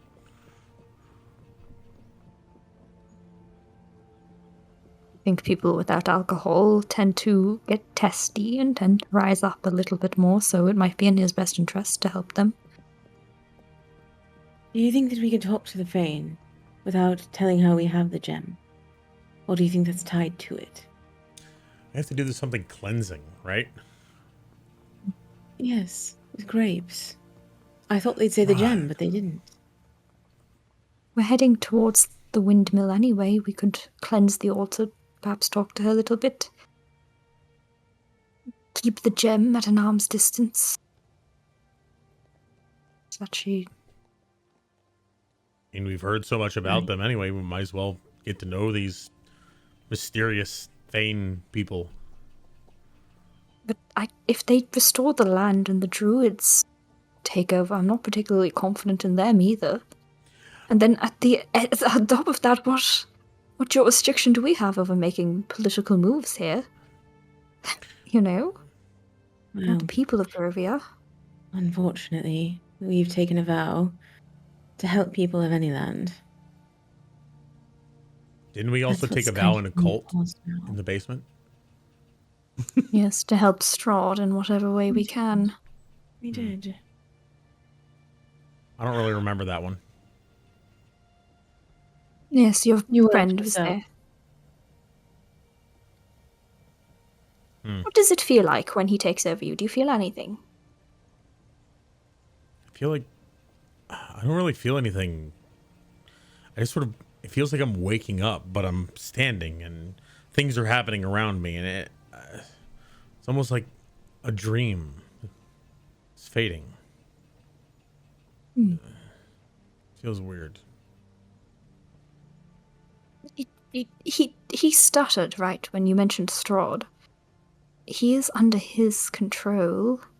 some extent, but I don't think this Strahd knows too much about this particular situation. That was a very smart move, Cathariel. Thank you. But it could be the key to unpossessing John. We can ask Strahd to do it. Unfortunately, I feel like I don't know what to think. What is fact? What is fiction? What is he the dark force of this land, or is he just a ruler who cares very little about his people? Clearly. I mean, he killed the evil old woman who took Carla's, whatever. You keep saying your memories. How does that even work? How does that feel for you? What's going on? Frustrating. I have a portion of my brain that I know is filled with memories from the Violet Gazette. I know I spent time there. I know I'm a writer. I know I'm a journalist. I know I'm good at words. But every time I try to reach for the right ones, sometimes I can't. Whatever they took, it was important enough that even my writing, it feels lifeless now. Whatever they took, it was important, and it feels wrong, and I would prefer to have all of me as Yes. opposed to half of me. No, we're getting you back. I think they keep the things they steal, the memories or the deals they make, on the top floor, in those jars. Do you think so? Do you remember they were glowing? I didn't see them. Oh, It's down below. yes, Okay. there were rows of them. Oh, they were glowing. Was it green? I think It was, if memory serves, it was orange, but I can check for you. Hang on. Oh. It was glowing. The color doesn't matter. yes. It could be Good different for save. everyone. Mine might be purple. Very magical. It's orange, yes. Orange. So Okay. I could sneak up there, try to get the full one while you lot distract the other two. And then when I'm all together, I can pop down and help you. Or we can kill them outright and take it. But,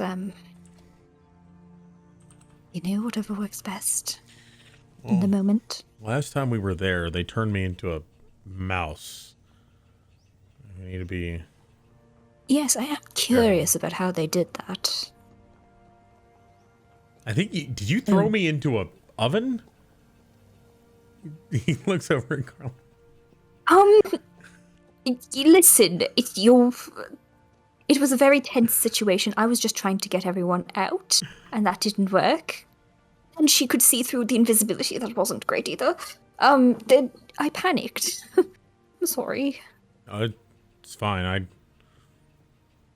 was going to say I probably would have done the same, but I don't think I would have. Anyway. You're a mouse. I wouldn't throw John in, if that helps. I'd throw Hesha in. He seemed rather frail. I thought whatever had a hold on me. I thought that was going to be someone like Daskalu or someone threatening. I didn't even think it was a person. I thought it was a demonic force of some sort, but... Or someone pulling the strings. Ah, Who was just a that person. sitting next to him, though? That was the Gwenda something. The one The from the general. book. Willem. Yes. Willem. And They've survived for many years. That, from what we've heard, this is the beginning of Strahd's reign, from what we can see in the book, and now this is hundreds of years later, but they're all still alive.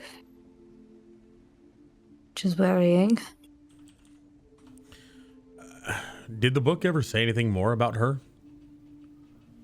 I can explore it tonight and see what I get. Takes a level of decoding.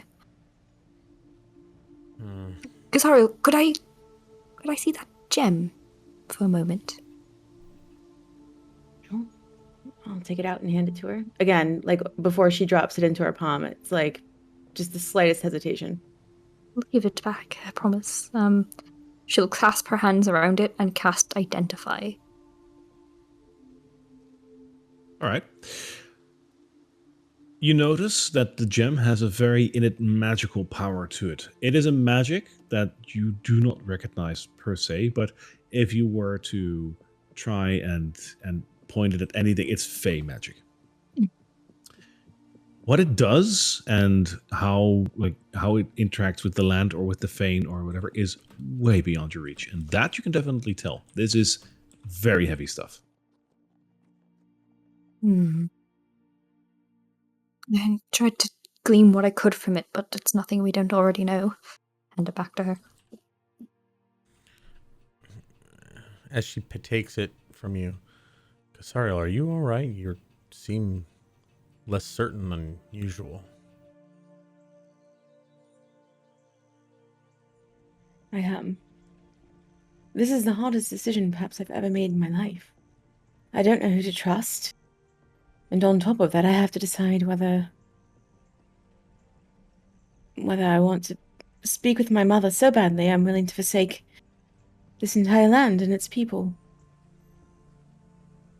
Which goes against everything I believe in, everything my mother believes in.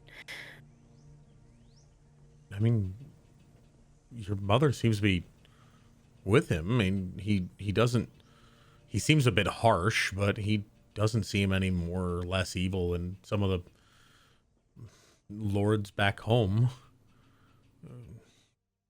He asked for the gem, said they weren't even using it anymore. And Martikovs, they something about them stealing it, I'm not sure, but Is there any way we could try to contact her outside of him? Perhaps get her input on what is best. did you say something about talking to somebody across, like sending them a message or something about copper? You do the same for her.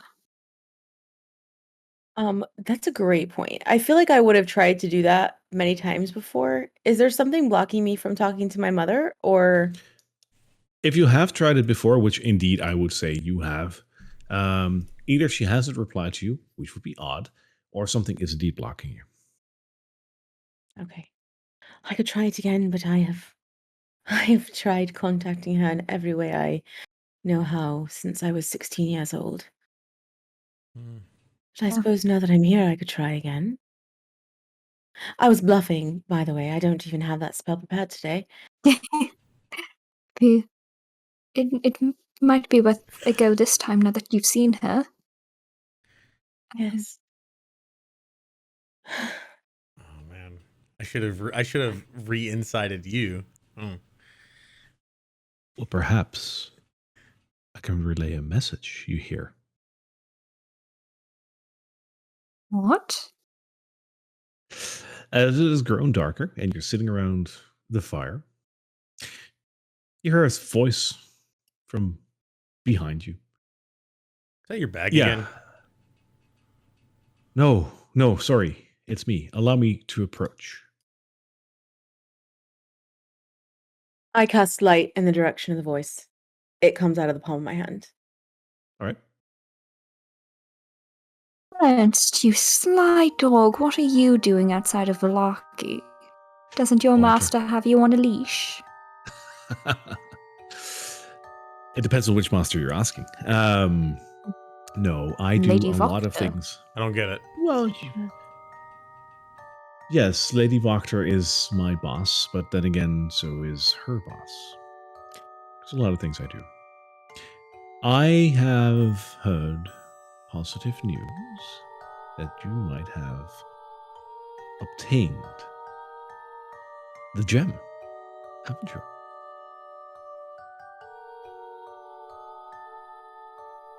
Where did you hear this news? Well, let's just say that news travels fast, and the Lord of this land has many ears and many eyes everywhere. You wouldn't happen to be the lord of the land in a new little skin, such as he was for Vasily. You can talk handily to us, my lord. Me? It's you. if that is truly how you think I might be, I am very flattered. But no, it is just little old me with my side business. No, I'm scheming, I'm plotting, I do my things, but the Lord of the Land is a little too much for me. I am perfectly comfortable where I am right now, but I am definitely in service of him and Lady Wachter, of course. Of course, as we are. So about this gem. I couldn't help but overhear a part of your conversation. I'm sorry, but gathering information is my trade. Perhaps I can help you out with your decision. Speak.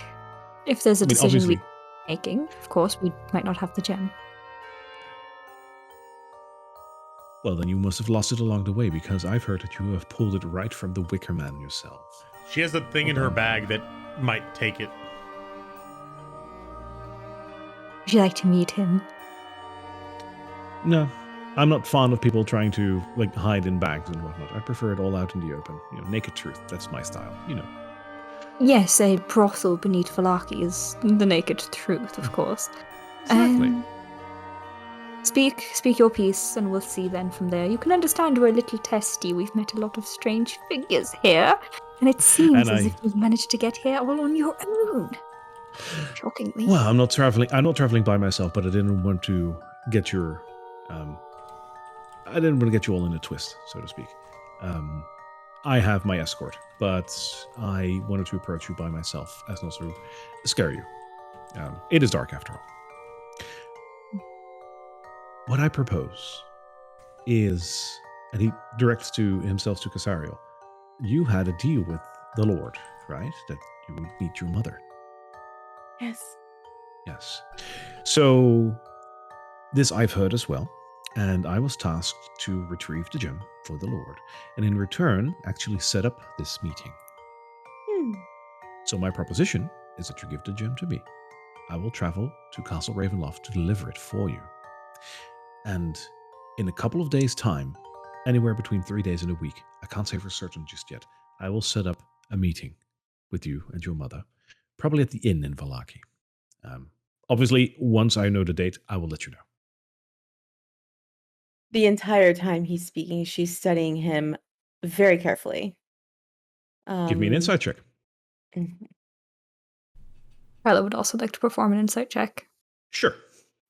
How's the Sanguine Rose doing? 22.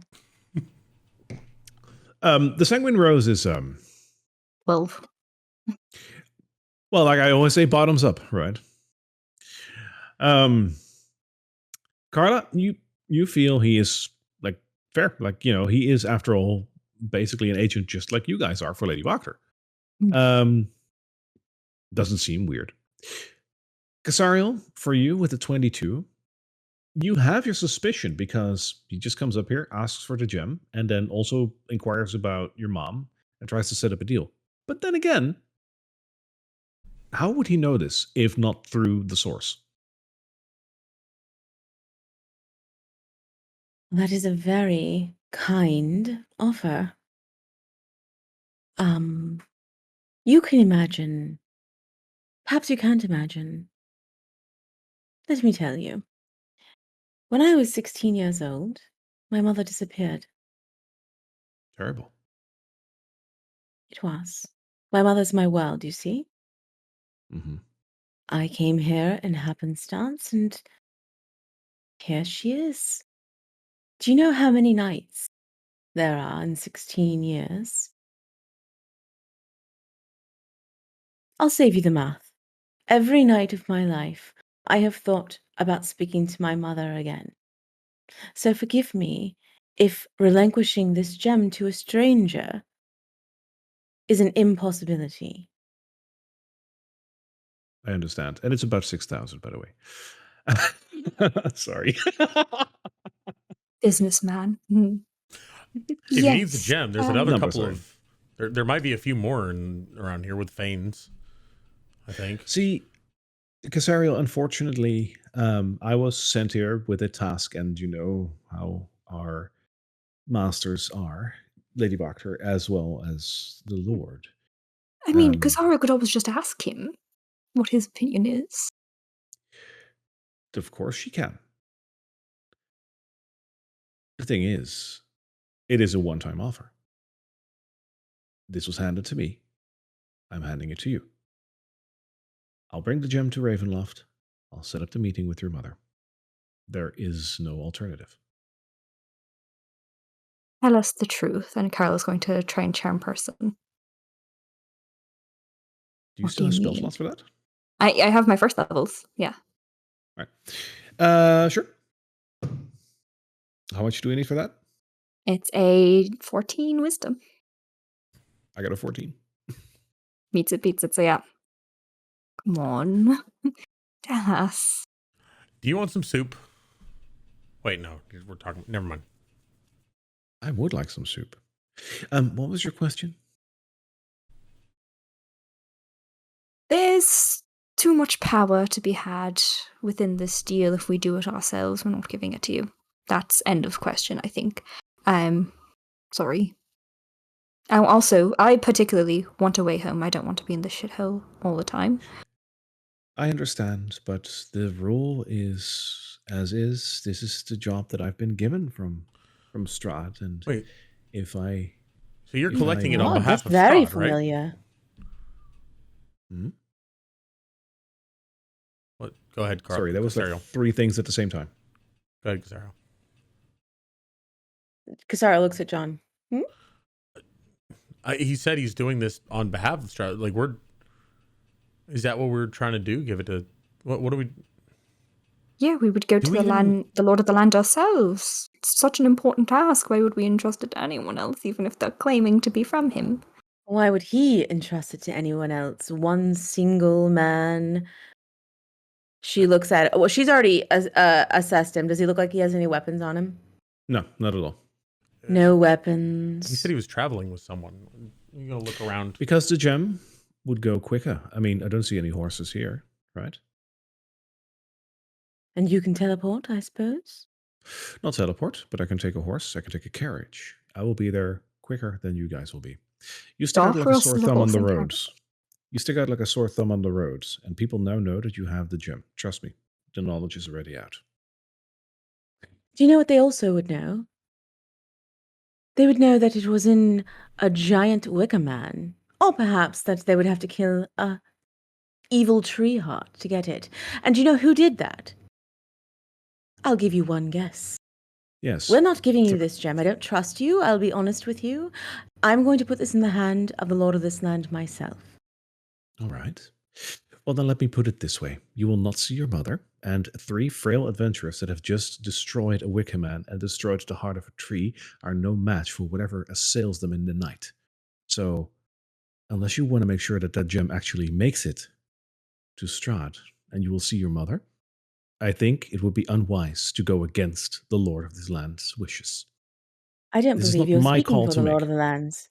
And I believe I do. Whether or not what you believe is completely irrelevant. You will give me that gem to make sure that I will carry out my deed. And if you do not, then know what you are doing. I will leave He here with or without the forms gem. 2 Your decision. moonbolts in her hand, and she's just going to hold them. They kind of fleck within her eyes, and it just makes her eyes glitter as she grins at him. That's And what he you should looks at do. you stoically and he says, "The choice is yours, left or right. You can kill me where I stand. You will make a lot of enemies." Who's I'm on, not please? going to kill you. This is your choice. You can walk away, and I won't have to kill you. If you attack I will not attack you. You will give the gem willingly or not. That is your decision. I am not about to force anything on you. The Lord wants to make you to get the gem through me. And if you're not going to give it to me, he will not be pleased. That is not my decision to make. I'm just a vessel. I believe we've answered your question already. What is your Wonderful. next move? So are we not I will giving go the back stone to and- Strahd? We're not giving it to Ernst. Oh, well, I thought he was here first. Strahd. I don't understand what's going on. I will deliver the bad news post haste. I hope you will still make it to the castle then. If you deliver any news other than I don't trust you and I will hand this gem to the Lord himself, then you'd be lying to him. And I have seen what he does to people to lie to him. You weren't invited to that dinner. Was he there? You weren't there. I don't believe he It was a beautiful was. dinner. No, it was Asha? just his closest friends. Carla's going to turn to John. Esha, darling, are you there? Will you come out? Lily? Are you there? She'll Sorry, message this has never into happened his to me mind before. All you hear and is see if John. she can pull him out of him. All you hear is John saying, "What am I? What?" Is he going to come out? Any hope? Are you trying to dabble in dark magic? Trying to dabble in dark. I'm reaching out with message into John Carla? to see if I can Yeah. reach him. Yeah. John closed his eyes real hard. Esha, darling, I any don't. hope? I don't know how to. I don't know how to get him. Yeah. But you're close friends with Strahd, right? You are? I never said I was. I am just a vessel, and I'm just doing my job. It seems that you're not. We're doing us. We're doing our job. I have We're my going to bring answer. it in. One final check. Are you definitely sure that you're not going to give me the gem? I'm definitely sure I'm going to put it in the Lord of this Land's hand myself. I don't believe you could protect it. Ernst, I think you better go. You don't want to mess with her. Yes. Perhaps the Lord doesn't want to talk to you after this anymore. For sure, like your mother doesn't, but maybe he doesn't. Ants, I have my answer. I will tell you this. If you mention my mother one more time, I'm not going to kill you tonight. I'll spend the next several nights thinking of the way that I could kill you that would hurt you the most. And I'm pretty sure that your mother will find a way to return the favor. And he turns around and walks away. He didn't have any. There's just lightning crackling in Casario's fingers. Her eyes are black and she just watches him.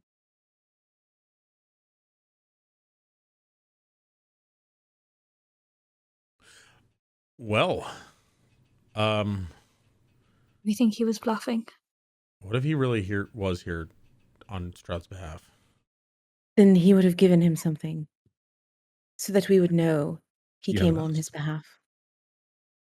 No, I haven't. Like what?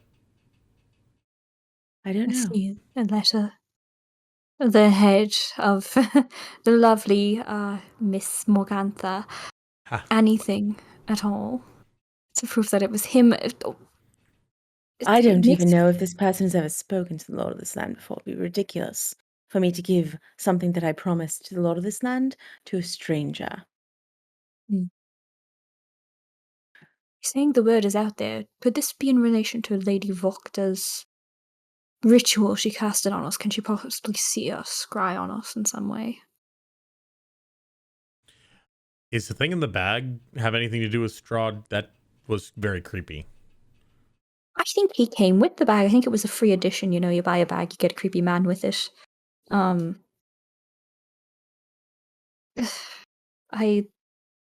not too. I don't know. He just kind of reminds me of like an entity kind of outside of this land. It's kind of.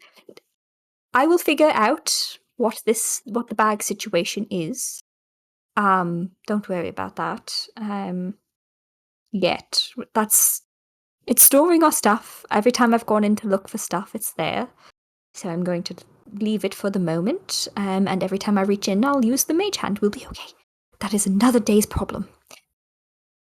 Today's problem is the fact that he made it seem as if we would be assailed on the road, or we'd be assailed tonight. So it'd be best if we took watches. Perhaps you put up the hat, maybe. Right. And yes. Yes. I feel pretty confident, pretty healed. Those druids did a good job. I could take first watch if you guys want to get some shut eye. Yes, if I had a short rest, I'd be able to help out a lot more than usual. With the possibility of an attack in the night, it's probably not a good night to read a book, I imagine. Yes. I think we'll leave that till another night. Or are we taken to another plane as we read the book and we wouldn't even be here? We're leaving our bodies may be opened in case it's our minds that are going and not us. It's no way to Ariel know. will begin to ritually cast Neiman's tiny hut. Nice. All right. I think that's how we pass the night. Is that All right. everything? Yes, you will do a long rest inside the tiny hut, safe from whatever might have come for you. Looking at the time, Fantastic. I think this might also be a great moment to take a rest ourselves. Hello, everybody. We're back from our break. Good to see you. We had a lovely break. I hope you guys did too. We're talking about a lot of things. No, Um, no, we're not going to get into it, guys. I'm going to Well- spare you right now. We're just talking about medicine. One of the things we were talking about is our trip that we're going to do next week. It's going to be so much fun. We're going to be together for an entire week, and it's going to be fun. And we're going to make so many photos and videos and all that. It's going to be up on our social medias. So if you're into that, then totally check that out. We're also going to try, by the way, to play Dungeons and Dragons over there, but internet permitting, of course, we will or we won't. But do check our schedule. We will also post it in Discord. So if you want to know, make sure that you join our Discord so you'll be up to date with the latest information. So it is possible that next week's and potentially the week after, I think actually the week after that, it's possible that we're going to be unable to go forward, but we're going to try. But we'll let you know. Yep.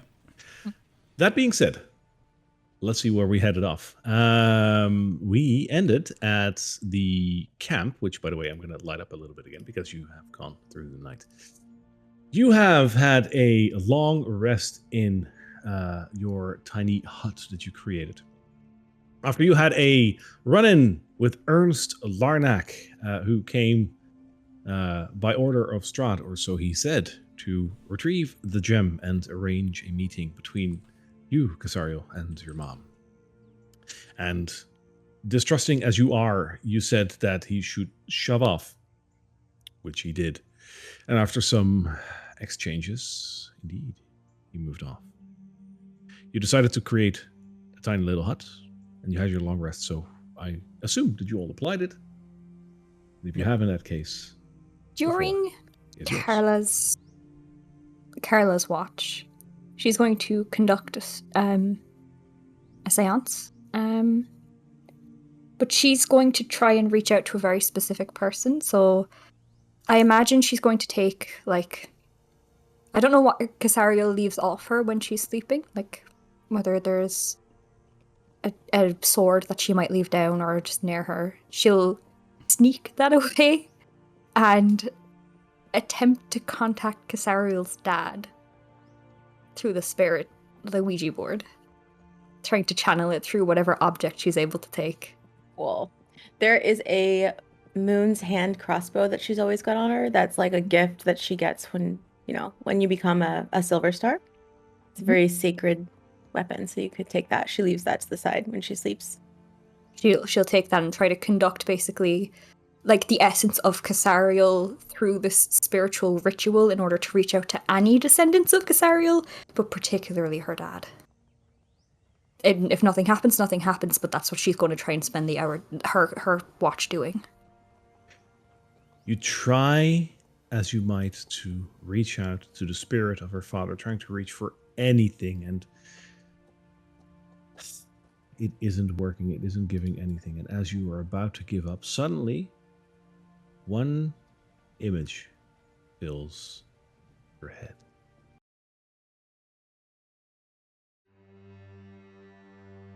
You see, in the distance, a castle. In front of the castle, a large stone statue. Part of the castle seems to be completely collapsed out of neglect, or maybe because it was destroyed. Clouds overhead and a misty landscape. You see a couple of crows flying by. The air is deathly quiet. This must be. And you retrieve back to your camp. Return the crossbow very cautiously and kind of plop down and think of the dragon, think of Argynvost and what we've known about him, and feel certain within myself that if he has any answers, the place to get him is there. Yeah, jeez, okay.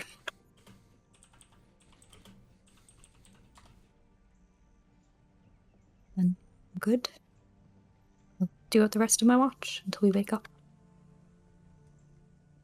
Nothing else happens, so you will complete your long rest, and you can come out of the tiny hut to another bright morning. Well, not so bright because it is overcast, but at least it's not raining. Hey. Is there kind of going around the clearing outside of the hut? Is there any signs of something trying to get into us during the night? Give me a perception check. No, better yet, give me a nature check. Ooh, exciting. Ooh, that's not a bad number. And that's a dirty 20. 17 Around plus your 3. camp, you see tracks that might mean that some creatures have been here. As to what they are, it's hard to discern, as the rain during the night has washed away most of the tracks themselves, but the tracks are definitely there. If you'd have to assess how many they are, it could be dozens. Something definitely did try to come to us in the night, I'll say, and I'll point out to John and Casariel the tracks, but seems the hut was enough. We should be very, very careful. Always be on watch as we're moving through here. And if this is the case, it might be best to make our decision now what we do with the gem. We have to be certain of what we're doing with it before, because as long as we have it, we are a threat. We have threats on us. Should I not contact the Lord of the Land and just ask him directly? Yes, if you can do that, that would be wonderful. Maybe we can meet him along the road.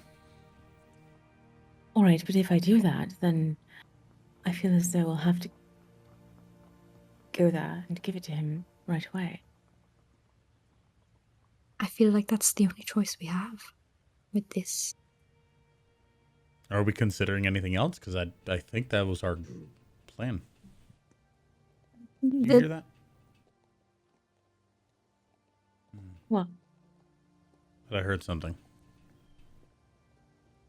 Did I hear anything like out of the ordinary? Because I feel like I did hear something.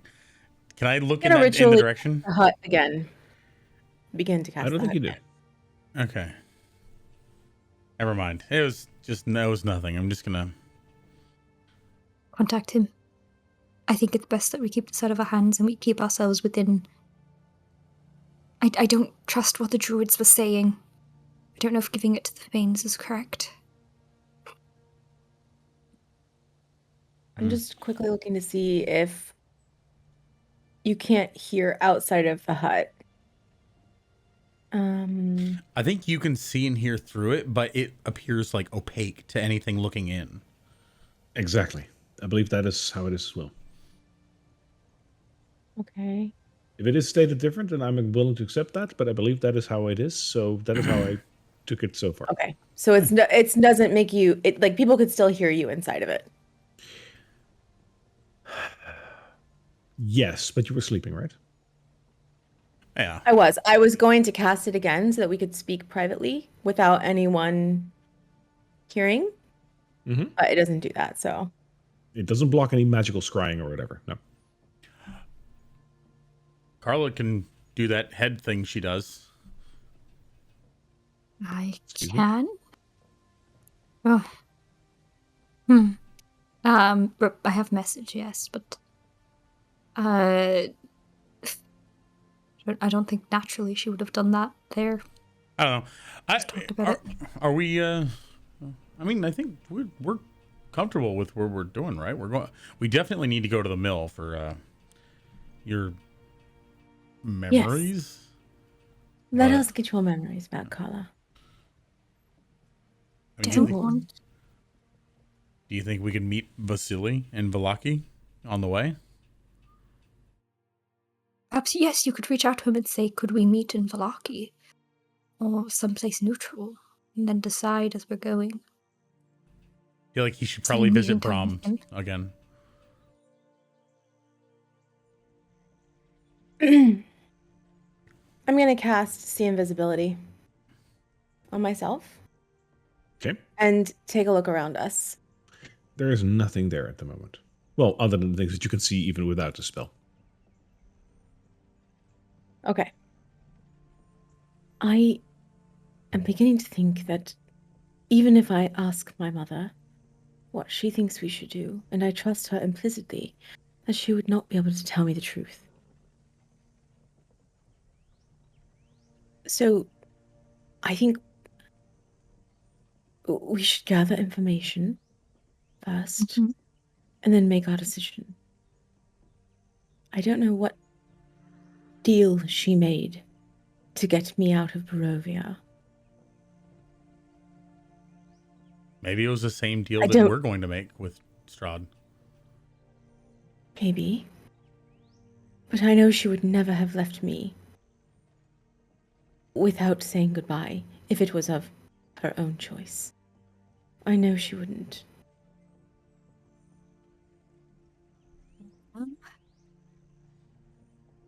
Then we can prioritize the memories, go then to the altar, consider that. I am just very worried that we are making a very powerful enemy.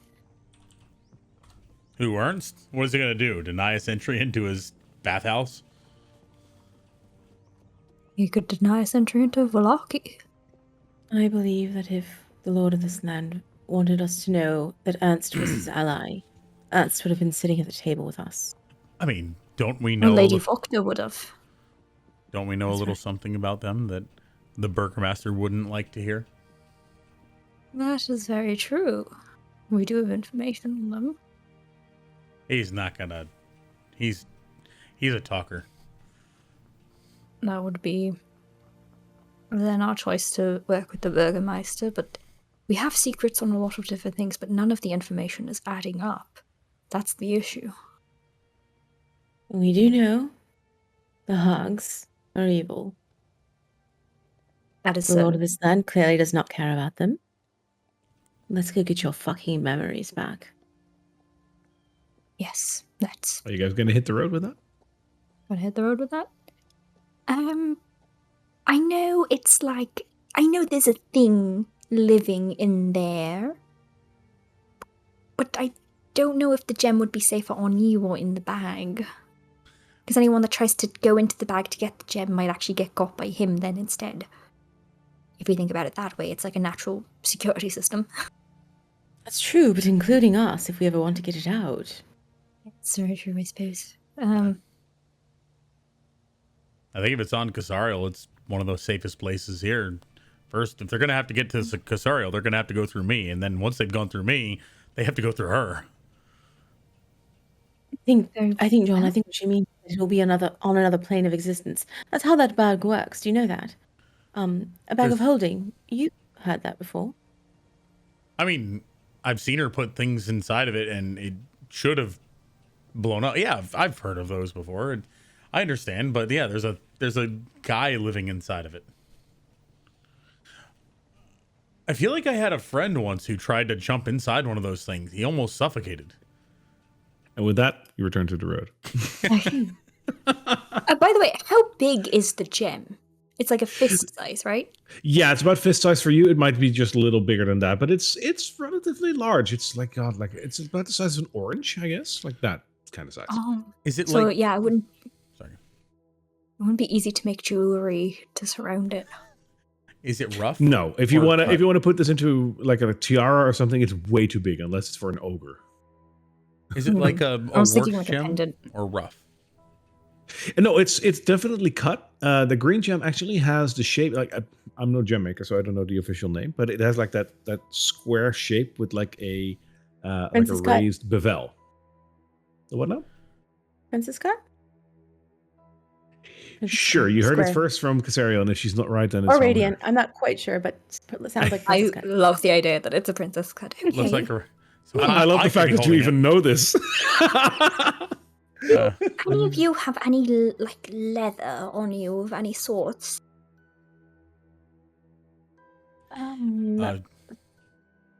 I have some. He pulls out. He has some jeweler's tools, and I imagine there's some like cleaning like rags that are part of that. And I have a couple squares of cloth. I was thinking, if we want to ensure that it stays on Casario's person, but isn't a very obvious thing, and then she'll message both of them, sort of. You can't do it simultaneously, but she'll do one at a time. She'll message them. You could turn it into a belt that's enclosed with. It's enclosed in it, so that it's always on your person, but it's hidden, not in a very obvious place. I have a We just spell need to- that can locate an object. It has to be within 1,000 feet. However, it doesn't matter where it is, unless it is on another plane of existence. I don't believe I could detect it there. I've never tried, but I don't think so. Perhaps the safest place is in your bag. It's unfortunate my bag has an occupant at the moment. Should we take care of that, do you think? Can we? Yes. That's a why you make great friends with him. Do you know, I like, was kind of hoping you could be like security for the bag. You know? right. But we're also dropping a powerful object in there. I'm afraid he might try to utilize it in That's some true. way. Yes, it's a complicated matter. All right. Do you know what? Surely the creature can't escape the bag. You can only escape by opening it. There are rules to a bag of holding, after all. Are there not? There are. Okay. We You can think it do doesn't it breathe? That's actually rather sad. Oh. Let me see if I try to put it in again, whether or not he tries to go for it. So I'll conjure Mage Hand to take the Yes. gem. And then I'll open up the bag and see if those eyes start coming out if I try to lower the gem into the bag. Do you want me to try to pull him out? Immediately. Do you want me to Not try to pull him immediately. out? Oh, sorry.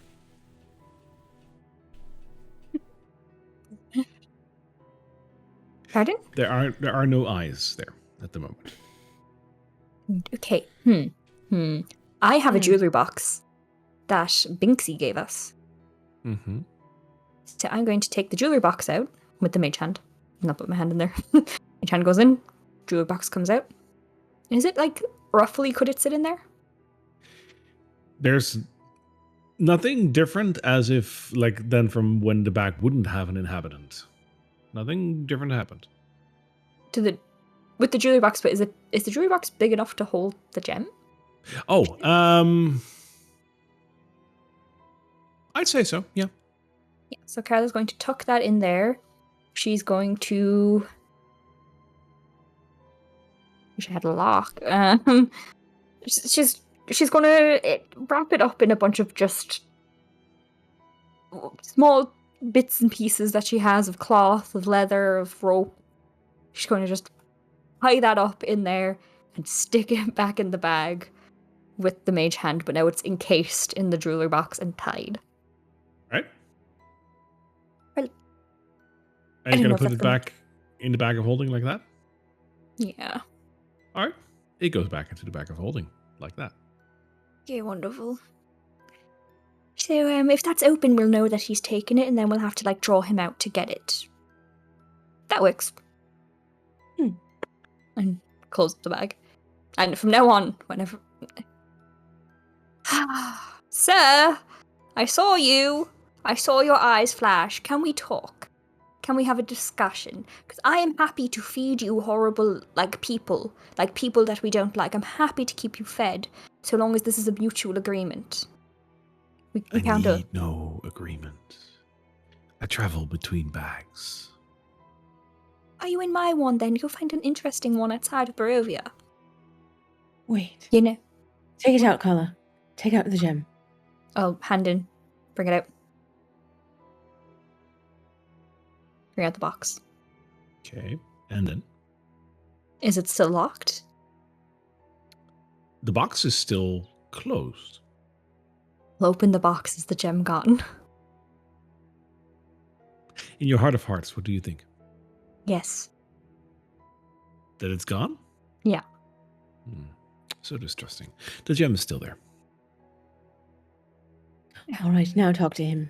If he travels between bags, who knows? If he can take things with him, it sounds like a... Yeah, see my people take things. Are you Yeah, able to take things between bags, sir? Be against the Bagman code. No. Okay. We can work together. Come on, wouldn't it be fun? Wouldn't it be fun? I love creatures like you. I think they're very fascinating. I'm still sleeping. 10 more minutes. Okay. All right. Well, this is my special box, so please don't touch it. Good idea. Okay. There's no more reply. I'm not gonna snore on the microphone, but you hear like a very subtle snort. But So, he's having a nap. His name is Bagman, and I quite like him actually. So I'm going to tie it back and shove it in. do you think the Vistani knew about him before when he gave it to us? Probably. Huh. John, sometimes you say things that is so smart. We should ask him if we pass by the camp. You Very could, smart. yes, if he knows anything about it. Yes. Right. Let's get my fucking memories back. I'm sick of this. Sick of this blankness. The token is yours. Feel free to travel. To the The mill. moment it is early morning. And as we're walking, by the way, high alert. Everything that we can find, high alert. Of course. Like, especially after the message last night from Ernst, I imagine that. 1 second. You're going a little fast. There we go. As you come out of the crossroad, give all three of you can roll me a d12, please. Oh, D12. Oh, that's different. That's a different Interesting. one. That's not worrying Yes. at all. No. Oh, no. Where's my freaking D12s? Oh, there you are. That's a 1. Okay. 6. 3. Okay. Carla, can you roll me a d8? Of that. What's that? That's a 4. Okay. What's your movement speed? It's 25, right? 25, yeah. Okay. I'm halfling, I got small legs. Noted. Carry on.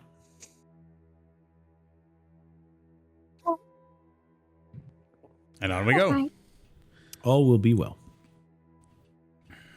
Okay, I Burgermaster. don't. Well remembered. You move down the winding path of the old Svalich road towards Valaki, and you reach the crossroads that you haven't explored to the north nor the south. You reach the bridge that goes over the River Luna.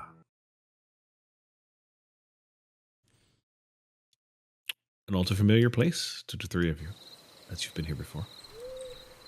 Your man is here. Paladin. Is the map not loading in? I don't No. think it is, right? Nope. Oh. Here's Place the seems. scene. I only see blackness. This place is rather darker This is than a little normal. dark. Yeah. Give me 1 second. Actually, just don't go to the bridge. The clouds are awfully obscuring today.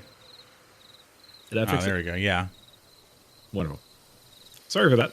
it's all good. We, The winding path Yeah. leads to a stone bridge that you've seen before, and onwards to Valaki. This is an area where we've seen a bunch of stick creatures come out of the forest and attack us, and B, a thing on a horse that looked like a dead thing. Carla, Yeah. yeah, this is not a good. This is an evil place. The airfield Yes, is over but- here. I don't like this place. Do you like Here, ghost feel stories? I won't say you're like this, sir. Okay, well, then maybe we should pick our way there slowly. We could also use the tree lines to our advantage if we wanted to, but you two are shining beacons of come hit me. I am shining. Thank you. You're welcome.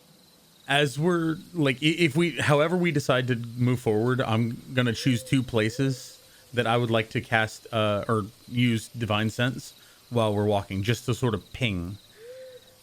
One What's is the range on that again? 60 feet. Okay. So one is right as it starts to curve, and the other is right before we cross the bridge. So however we choose to move forward, I'm just saying, like, I would like to do those 2 things. Just quickly checking. Cool beans. All right. Feel free to move. I think just be careful. Keeping pace with Have them. something ready.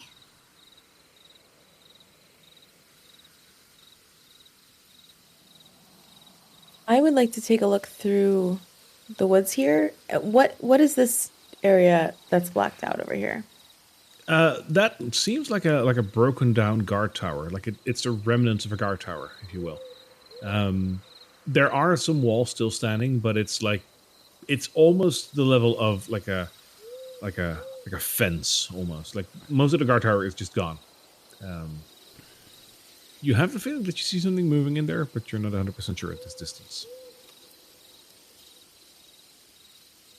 All right. I've done divine sense 1 time at this point. Does anything occur? Nothing. Okay. I'll move forward with Carla. As we pass the road, I'm going to look up and down the road just to see if I see any horses or scary looking riders. And it seems there's nothing. Okay. Until you come to the bridge. And as, John, you open up one more time to see if there's anything evil here, you suddenly get a wave of anger around you. As a lot of little evil creatures come out of the woodwork. Lovely. Jumping to get their fair share of food. Roll for, or don't roll for initiative.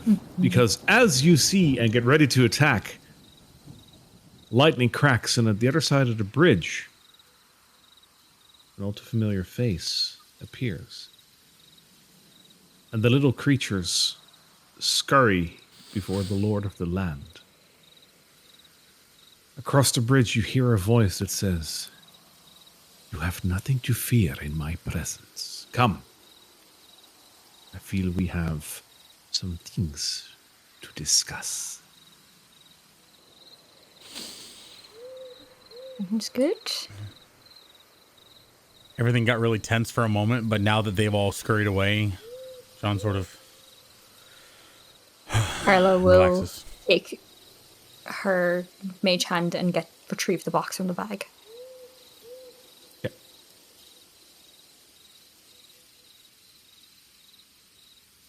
You have traveled quite a bit, the Lord says. It is good to see you are still in one piece, the 3 of you. How fares my gem? Carla will look towards Casariel for a nod or a shake. She'll nod. Okay, Carla will present the box to him then. Say, we had an interesting visitor last night, claiming he came from you. So we were heavily distrustful of leaving it out of our sights. Strahd's lip curls into a very subtle smile as he takes the box from you, and he says, "Indeed, you have met with Ernst. And while he is one of my servants, you were wise to make the decision you did. For Ernst is to be trusted, but not at that time.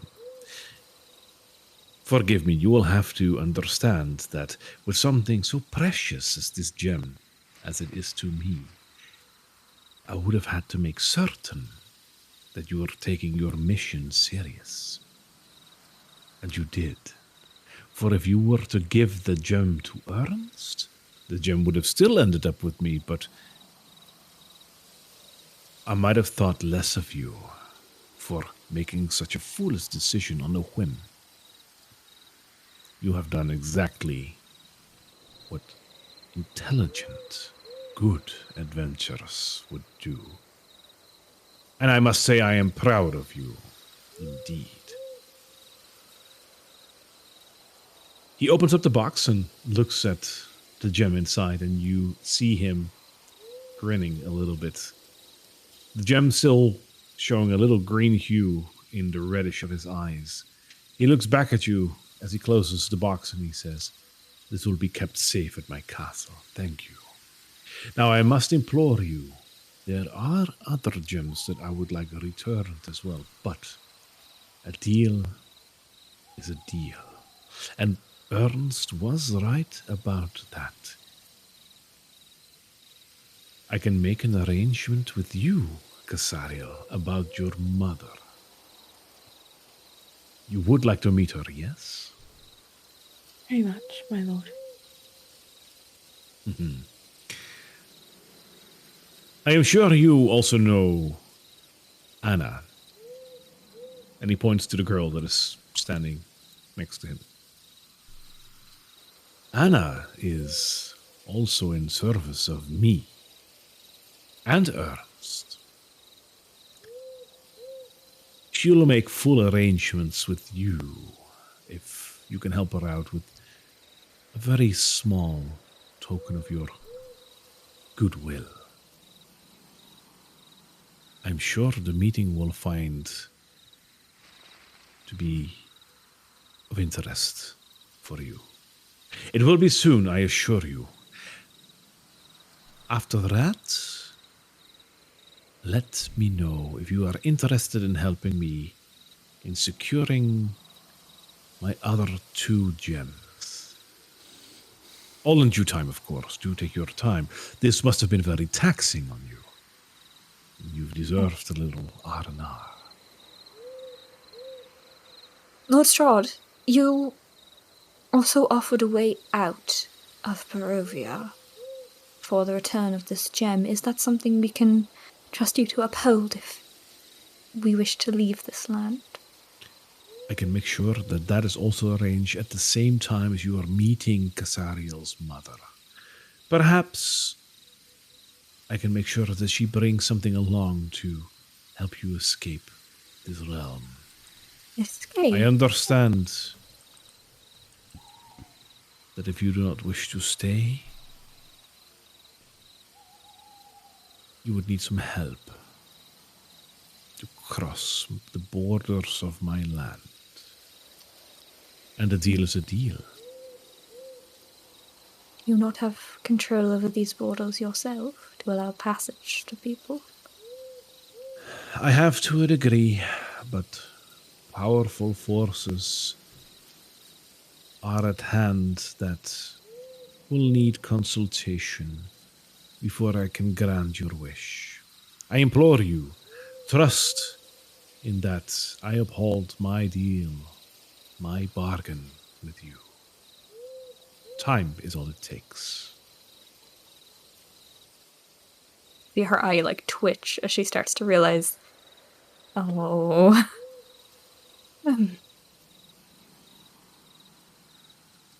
How soon could this arrangement be made? How?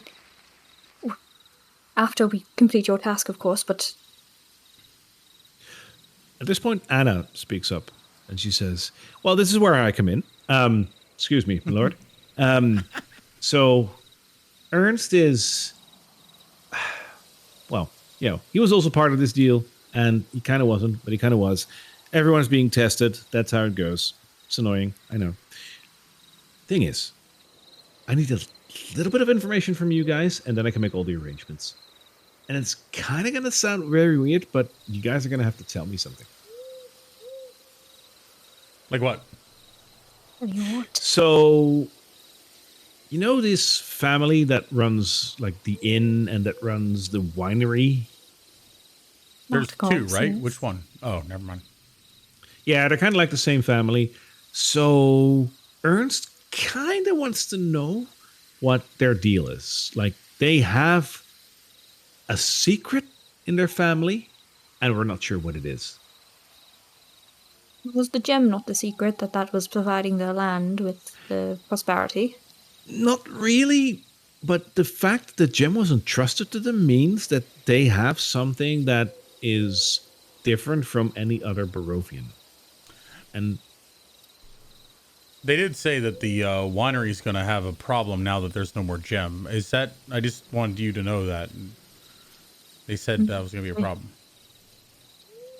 Yeah, they said the land will wither now, and, people who can't have wine tend to be a little testy, The that's rebellion kind of start tying that in. way.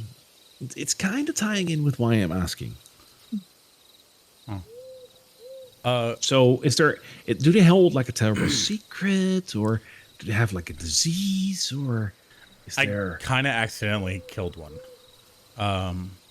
You But killed one. I didn't mean to. They were like a bird at the time. It was weird.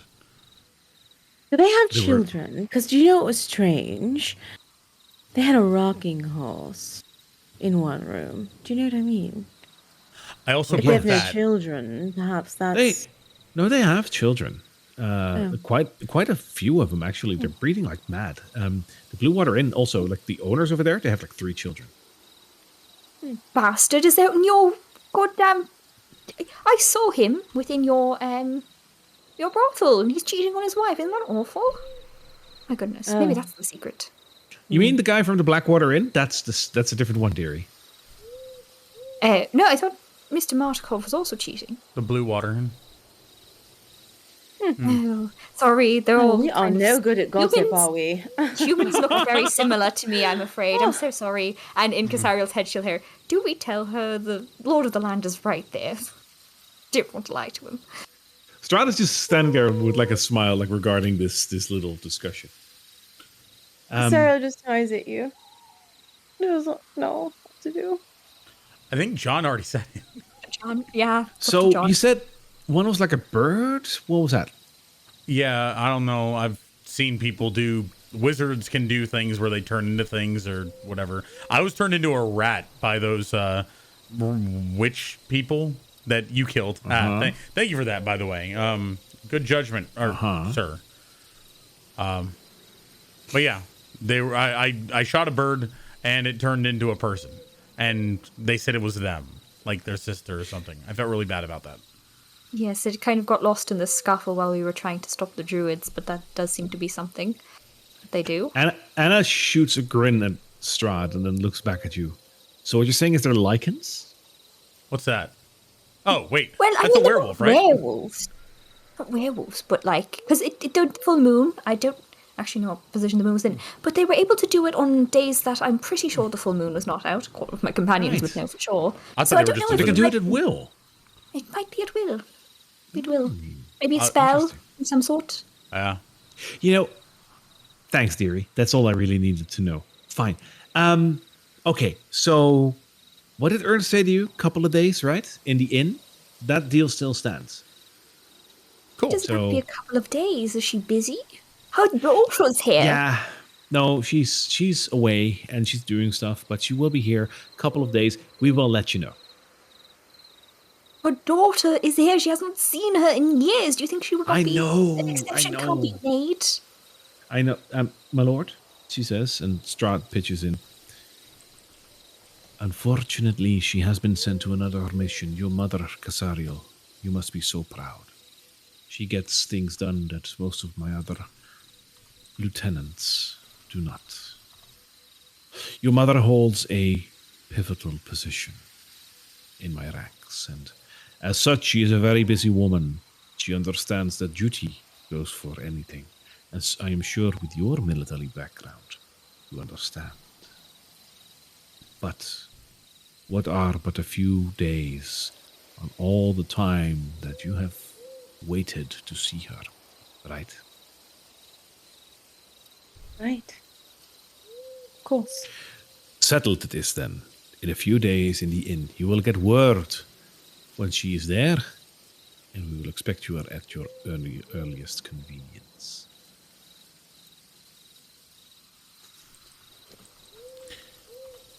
I mean, that gives us time to go to the mill, right? Carla. Yes, to Yeah. retrieve back my memories. Yeah. Carla's going to look very deeply at Strahd and attempt to send a message to him. Will he receive it? Sure. Why not? Is this really my lord, or perhaps it's Ernst in disguise? I have to check.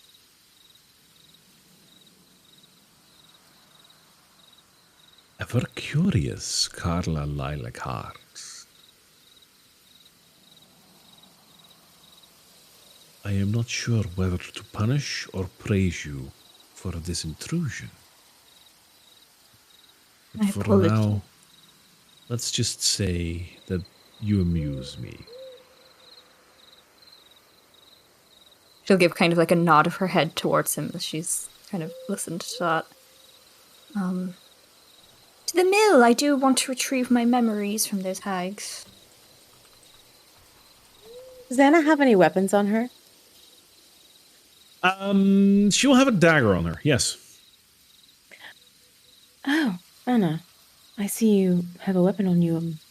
I wonder, my lord, could you spare your servant to help us? We have quite a task ahead of us. You see, you know Morgantha, as we discussed with you, The late was a Morgantha. hag. Indeed, it was an impressive display, my lord. We are away to take care of her other two sisters. If it please you, and perhaps you could spare your servant to help us. Nothing would please me more, Casariel. However, now that Ernst has changed positions at the Sanguine Rose, unfortunately, Anna is pivotal to the day-to-day operations over there.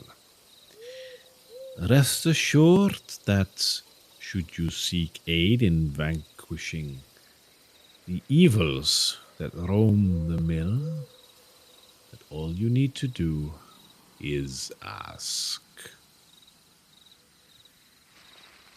Sorry, I will give a deep and sweeping curtsy. And Strahd will answer that with a bow of himself as well, in return of respect, and smile at you.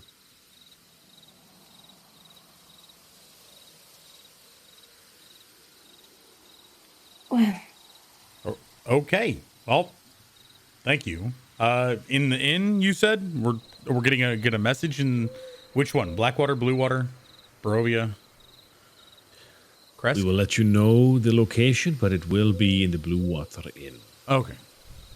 probably. Promises have a lot of weight in mythology and the spiritual side of stuff, so we look forward to seeing it upheld. And so do I. For what is a lord if not his word? People? She'll say very quietly Cool. to herself. See you later. Did you travel by cart or anything? I don't see a horse around here. He grins at you, and as he does, he vanishes as if the mist. Huh. Did you travel by cart, or do you want to walk back to Vallaki with us? No, I came walking. Can I walk with you guys? Sure. Like, this part is boring. Did you walk all the way out here alone and then he popped up? I don't. Carla will go and up and kind of like skip and hop and loop her arm near Anna's. She'll be like, so you've gotten a promotion at the Sanguine Rose. That's what I've heard. That's what I've Kinda. garnered from that. Yes. What's happened to Ernst now? Is he switched positions, or is he? Yeah, he's got a different position, so to speak. I'm not really at liberty to say, but hey, it turned out right for me in the Sanguine Rose. Are you guys gonna visit it sometime, by the way? Like, a lot of things are half off. Catch my drift? I don't get it. We know, you're John. right. We should talk and walk, shouldn't we? We'll talk and walk. That's what we'll do. As we're kind of following the road, we'll walk with her. Sure.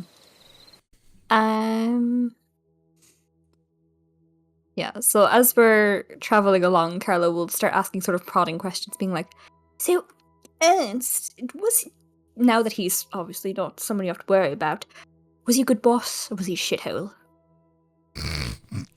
He did what he thought was best at the time with the resources he was provided. I think that is the nicest way to put it. He isn't a complete asshole. It's just, he tried, and now he's got in a different position, and I think everyone is happier because of it. Including Hey. Ernst. He's accepting this in stride. Hmm. In Strahd? In stride. Oh, never mind. Oh, good. Well, when you see him, do give him a greeting, won't you? Tell him I said hello. Oh, I will. Maybe you can too. Like, you guys are still coming to the Sanguine Rose at some point, right? Like, it was so fun. The bathhouse and whatnot that she just like rubs against John a little bit. You can always come back for another one. Cesaro gives her an instant death stare. I mean, I haven't had a good bath since then. Might as well at some point, I suppose. I don't have any more pies Right. to offer you in payment, though. Oh, that's fine. I'm Oh. pretty sure we can work out another type of pie. It's fine. Should probably let you know. Those were bad pies. Like, It's okay. I don't- We're going to go deal with it. It's all in the past. don't eat those. Oh, well, thanks, big guy. But what's the brothel going to do now that there's not a wine supply that the Martikovs are currently disposed of? Oh, that they're isn't- finally- We don't have to be concerned about that. I mean, sure, a couple of the inns will have a bit of trouble, but we get our wine from, well, beyond the realm. We have connections with the Vistani. Do you know if any of them have any champagne? Because the Vistani wanted some. Wait, they're the Kresk. ones who wanted it, right? Lord of Kresk wanted champagne. Oh. Yes, there was a Fastani we talked to, but I just wanted horses from him, and I don't think that's a concern I have anymore. I'm not sure whether or not to let you believe it, this lie or not, but like that is. That's exactly what Cesaro was thinking. She was like, no, it was the guy in the Vistani camp, but she's not sure if Carla's trying to throw her off the scent, so she just lets it happen. Yeah. Is this genuine? Was it not the guy in No. Kresk who He wanted wanted it? wine. Crest just wanted wine. Wine? I have been gunning for champagne de la Stomp because I thought that Burgermeister was a bougie bastard. Okay, never mind. No, It was the guy in the Madame Eva's camp. Yep. Oh, That guy wanted hilarious. champagne de la Stomp in trade for like a magic item. That's so funny. I care so little about it. Never mind. I mean, if we ever find Cesaro some, we goes- might as well. That's so funny. That's so funny. I've been gung-hoing for the champagne because I thought that was the only way back into Kresk. Okay. We're actually on our way to the mill to get Carla's memories back, so cut her a little slack, I suppose. Yeah, it's fine. Thank If you Ellen. guys need to relax, and she shoots a look at Casario, and she gets a little closer to her. She says, you're very pretty, but like the dress, like that, it's bloodstained, and there's some, there's like a little, it's a little slashed over here. We can fix that for you, and fix up a couple of other things with you as well. Why did you stop over to Sanguine Rose right now? Like, you guys deserve a break, don't you? You're a darling. You're very good at what you do. But don't try to hustle me, darling. I'm not What was hustling I you. mean? I'm trying to entice you. That's something different entirely. I don't think it's different at all. Well, maybe at some point I'll have to show you the difference. And she steps away a little bit further from Another death glare. you. Perfect. Are you? What? You're able to get trade on the outside, but what about the people of Barovia? Like, they would rely on Barovian wine. And of course, if now trade from the outside is the only thing that's important, the Vistani hold a very much a higher position of power within the land because of it. Isn't that worrying? And I imagine Carla's like jogging to keep up with all of them. Yes. Moving very fast. Well, worrying to a degree, but it's good for our business at least. I mean, sorry for being selfish, but this is good for us. Right. Not having wine? We get wine from beyond the border, so everyone will flock to us to get the wine. Huh. And the Burgermeister will be so unhappy to find out that the rose is there, though. He's going to be From what looking for wine. I've heard, the Burgomaster will be taken care of if that ever happens. So we should be fine. To know. So you were hanging out with the Lord of the Land today. What are your thoughts and opinions? He's quite handsome, is he not? Oh, if he would ever visit the Sanguine Rose, it would be my honor to, give him a bath. Yeah. He probably has a bathhouse in his own castle. No, it's Probably. covered. As they're But- walking ahead, Kasariel's just looking at John going, I think the bloodstains on the dress are probably becoming. Don't Oh, you yeah. think No, so? I- Doesn't I- it look like a warning? It looks This is kind of I intimidating. don't fuck with me. It looks intimidating. I don't Thank you. understand. She Thank doesn't you, John. understand. Exactly. No. No, she doesn't. Yeah, so they're just like having that conversation as those two talk. I love it. Yes. And so he never frequents the house himself. He's been there once or twice, but he hasn't really sampled. Well, he hasn't really wine. sampled the vices that he should. Interesting. Do you know if he ever goes back to his house in Valaki? I think Brom might be getting lonely. Does Strahd own a house in Valaki? Well, I mean, like when he's whatever his name is, Vasily, whatever he's him. The what now? John She gets looks at very you with- confused between people. There's a lot. You know how I just got confused there about the Champagne du Stomp? He's the same way. They're after taking some of his memories too. Yes, I'm did? the only one that doesn't forget anything. And believe me, I don't forget anything. Yes. Anna? Good. And It John said seems he'll hear. it seems as if John just has a lot on his plate. He's got a lot on his shoulder. He needs to. And she walks up to him and starts like massaging his shoulders just a little bit as you're. guys I'm are wearing walking. armor, He and it's just needs not, a I don't little- even feel it at all. Sure. He just needs a little Sarah attention, just don't laughs. you, big boy? No, I mean, can someone at least check in on Brom, make sure he's all right? He makes good bacon. Who's this Brom guy? He's Vasily's butler. Strahd's Is he butler, single? sorry. All right, that's enough. And Kasariel just smacks her hands away. Oh, I'm sorry. I didn't know he was yours. Now you know. What? I don't understand what's going on. You heard it first in the Guild of Flash, guys.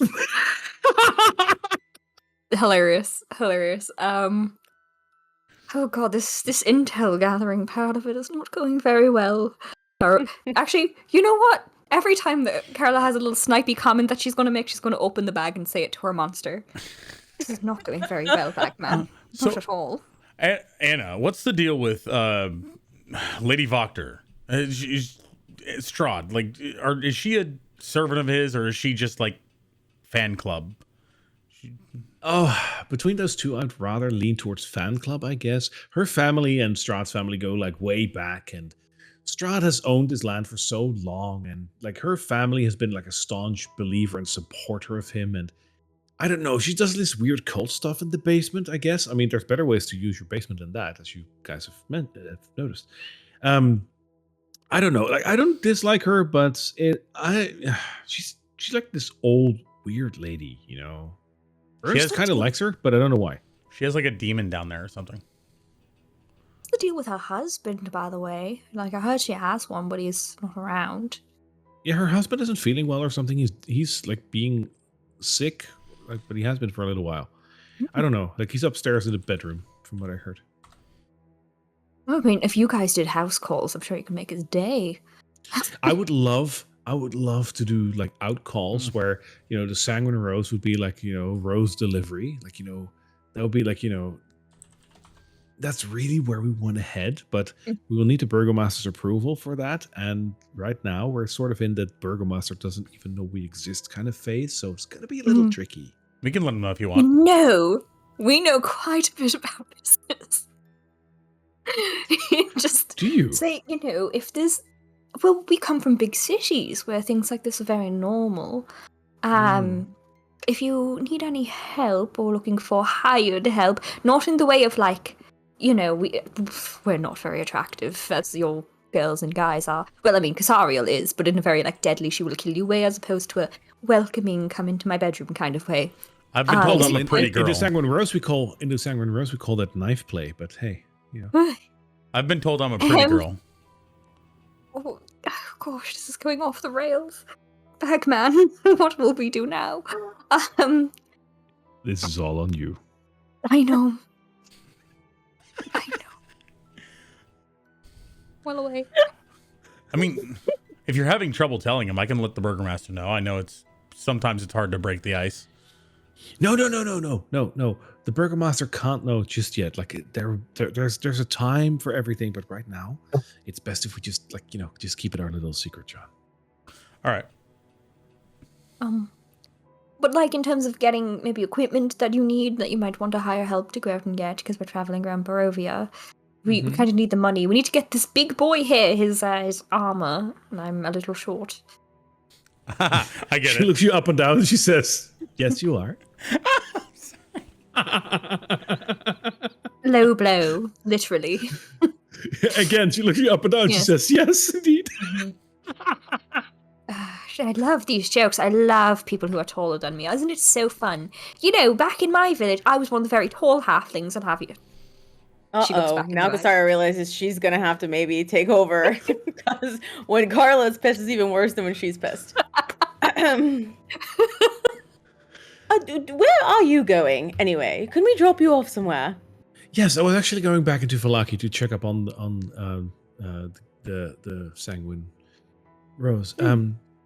So, I mean, you do promise you'll visit, right? And she puts her hand like in the middle of like John's chest. On that note, I have a question. He sort of backs away from her hand. If Strahd, if we're She gives Anna a grin as he backs away. if Strahd is if we're working with Strahd to help him do this, get the what are we doing again? Something about the gems, or we helped him. Do you think he could spot us a little bit? We've been trying to, purchase the armor's really expensive here, and I mean, I guess, but I don't speak on behalf of like Lord Strahd. I guess, but like you should ask him really. Of course you don't. Of course you don't. That would No. be ridiculous. Of course it would be ridiculous. I just do what I do. I know what I'm good at, and that's what I do. yeah, Sex work. Yes. back at the That's a very good point. You're though. We should very ask good for at money. it. Oh, Very you good know, you have no idea, Casario, but maybe you should try it at some point so you can, make for sure that I am. Maybe I will. I know you will. How much do you charge? For you, first round is free. with That's or not a without very the- good business proposition. Are you gonna clean her clothes Just If first? you know saying. how good, if you know how good I am, the first taste being free, trust me, that's a good business proposition, Carla. We can get money out of her. It's better. But anyways, that's not the point. We really can't spare our money. We Carla need to pulls get out a this man. calculator. I'm an English. Carla's canonically an English major. She is not a math major. John Fucking- doesn't. she He does not didn't know how to even do follow the calculations. conversation. He didn't even follow the conversation. He tried his best, bless him.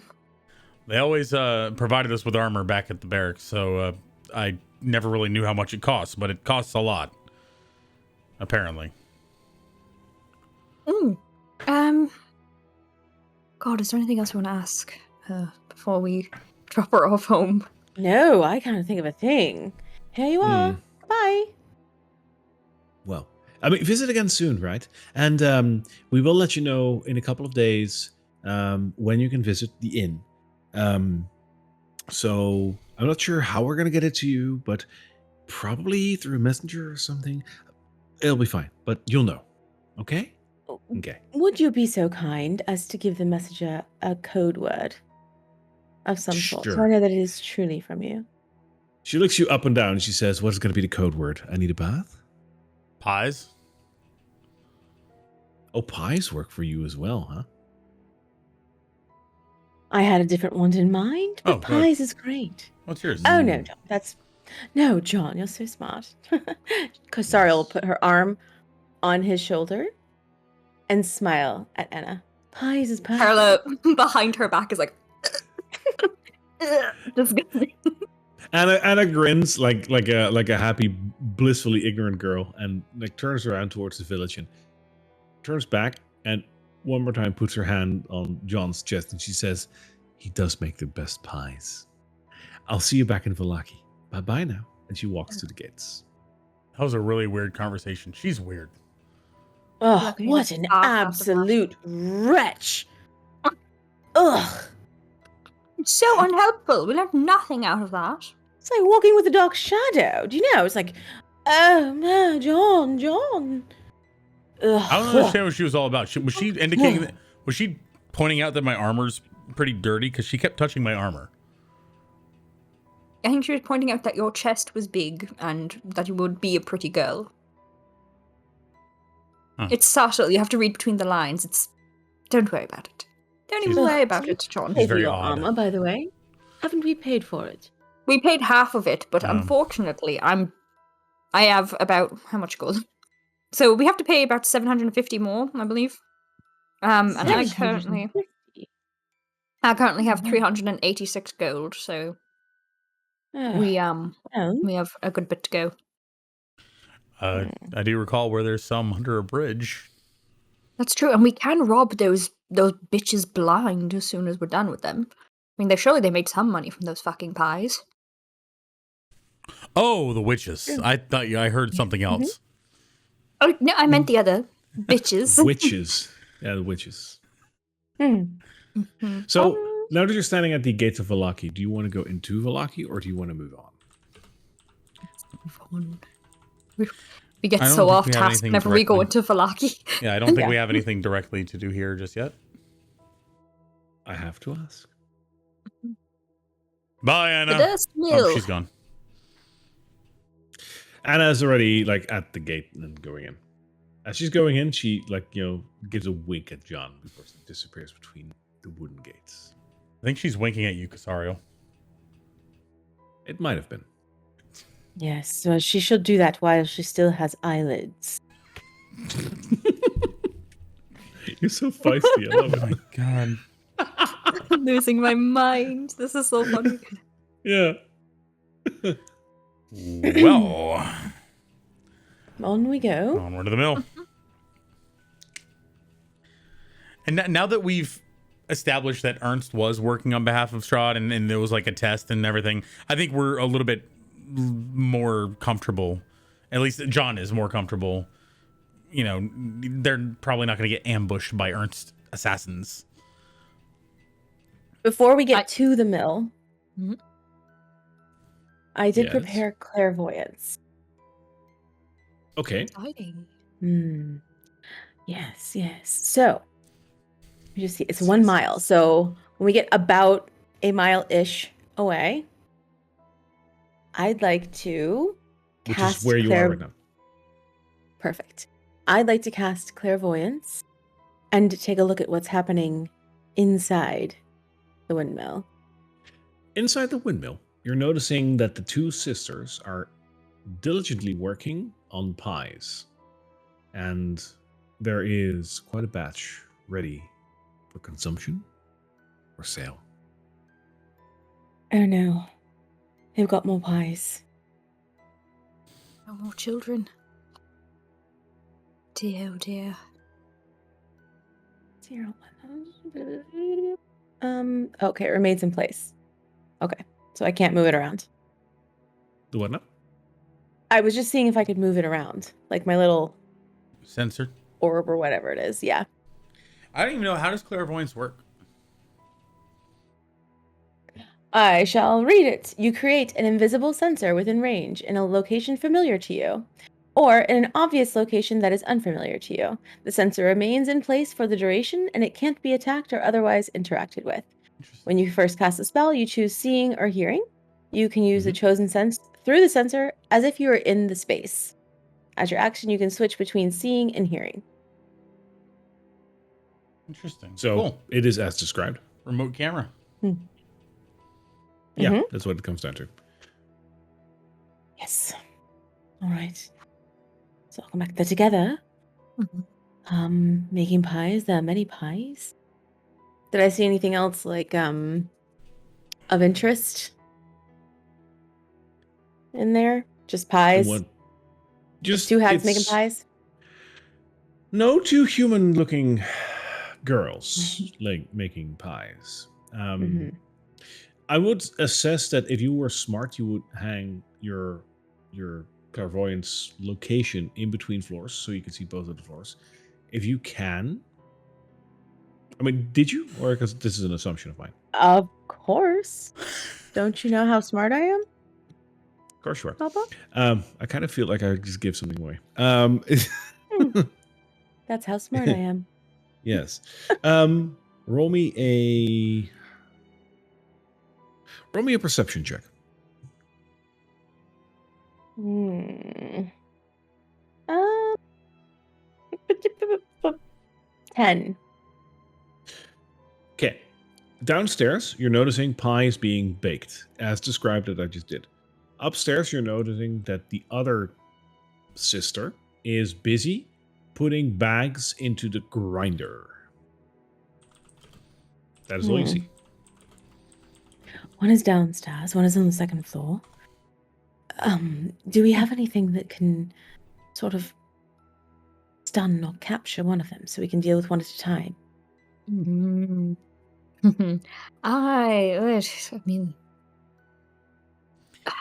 dear, oh dear, oh dear. Well, I do have a spell that can incapacitate a creature, but it's not. It'll be dependent on them whether or not it has its full effect. Unfortunately, so it might not work, and that might be a big spell done. Does it paralyze them? Just incapacitate, not paralyze. He Right? holds his hands out, and you just see strings waver. He goes, I think I might be able to hold something still if we need to. I might only be able to do it once. Does it have to be human, or can it be a creature? I can only see strings off of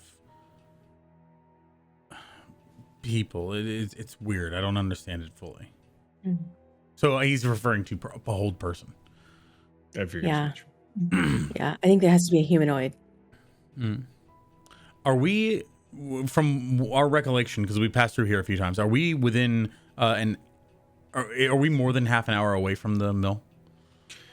You're actually about a half an hour away from the mill right now. Okay. So do you want to move closer?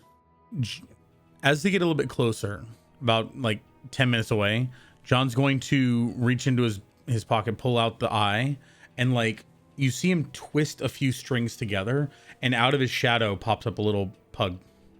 All right. At this point, do you want to see the windmill? Yes. I mean, Or- yeah. Well, Gotta get that It's back. going there after all, right? Your memories. How do you want to proceed? Do you want to try to be sneaky and just steal it?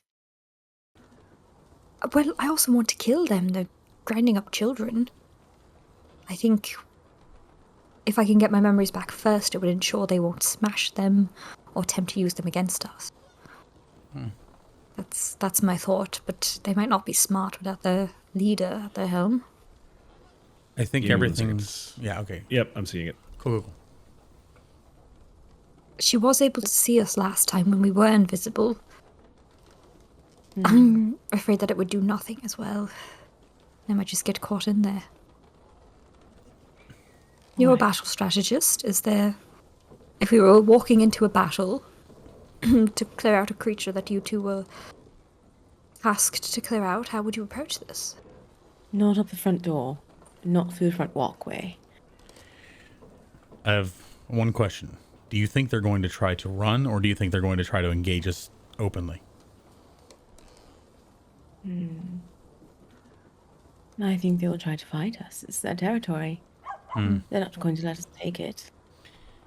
I'm just worried that if one of them tries to, or if they try to escape, are we going to be able to, are we going to try to stop them, or should we let them run? Would they, so they can kill more children? That's what I mean. I think it's best if...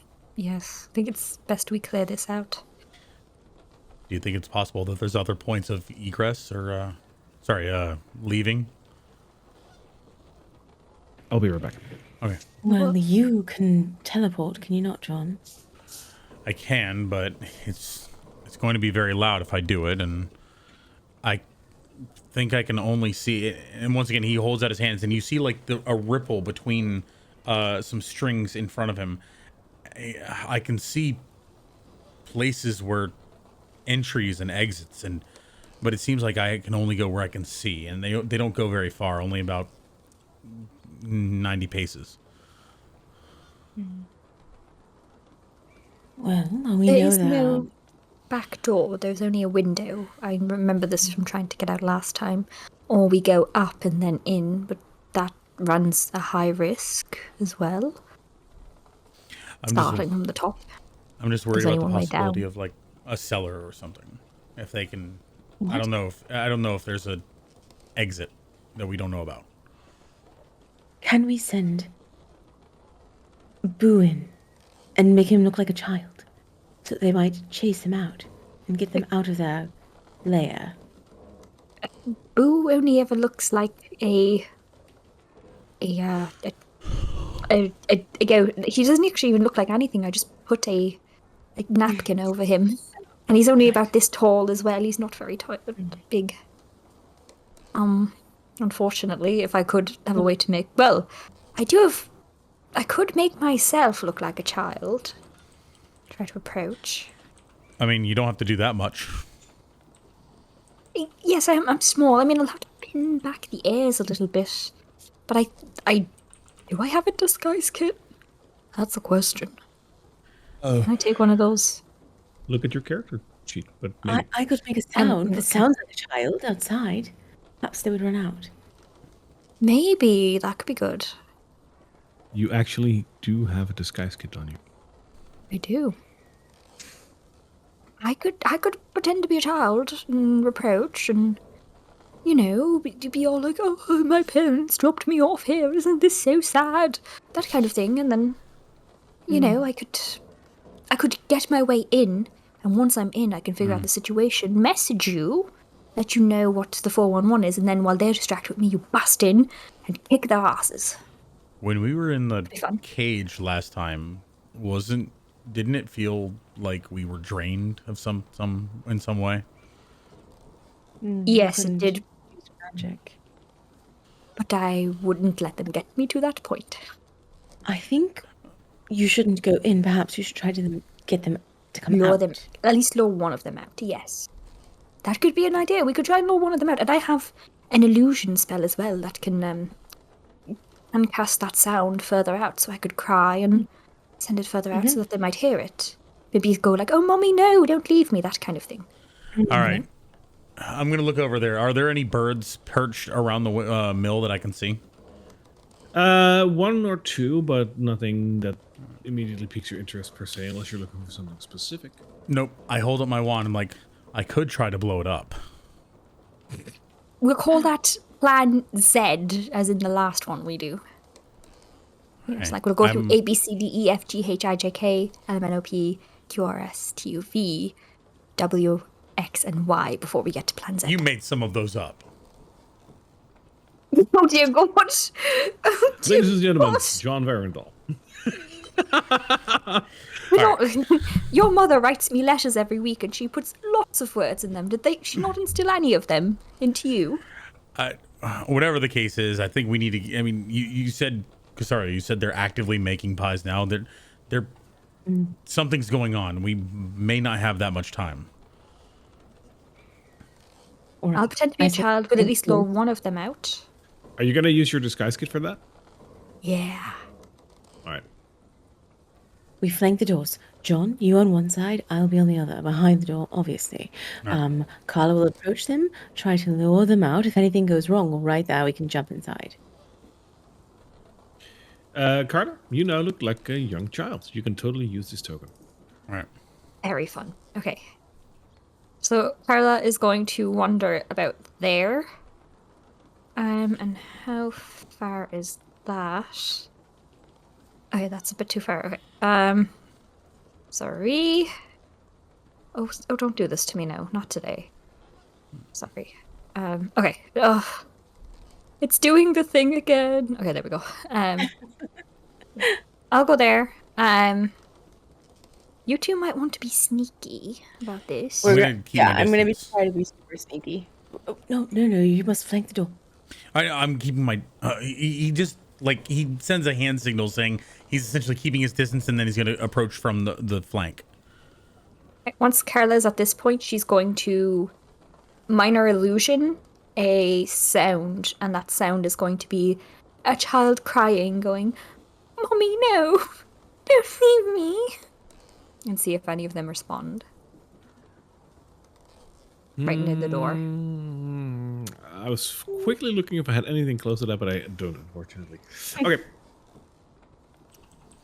We're all helpless. As you do for a little while, at some point, the door opens. And Bella steps out. She looks at you and she says, "Oh my. Oh God, a poor little child. Can I help you?" My mommy she just put me here and she said stay here and then she left. And she's not coming back. "Oh, you poor dear. Should we help you find your mummy?" Yes, please. I think she went down that road. And I'm going to point down the road. She told me She to stay. says, "You wait here. I will get you something," she says, and she walks back into the windmill. Wait, before she does that, Casariel's giving hand signals to John. Like 1, 2, 3, so they can fire at her together. Yeah, and while when she came out, I had Stoker go over to the edge of the windmill and sort of like try to hide in the shadow of the windmill. If that's possible. That is possible. Cool. All right. All right. So, do you want to fire at her as she goes back? As soon as she turns around, just in case she might notice us, Casariel, we fire. Yeah, I'm like Alright. this.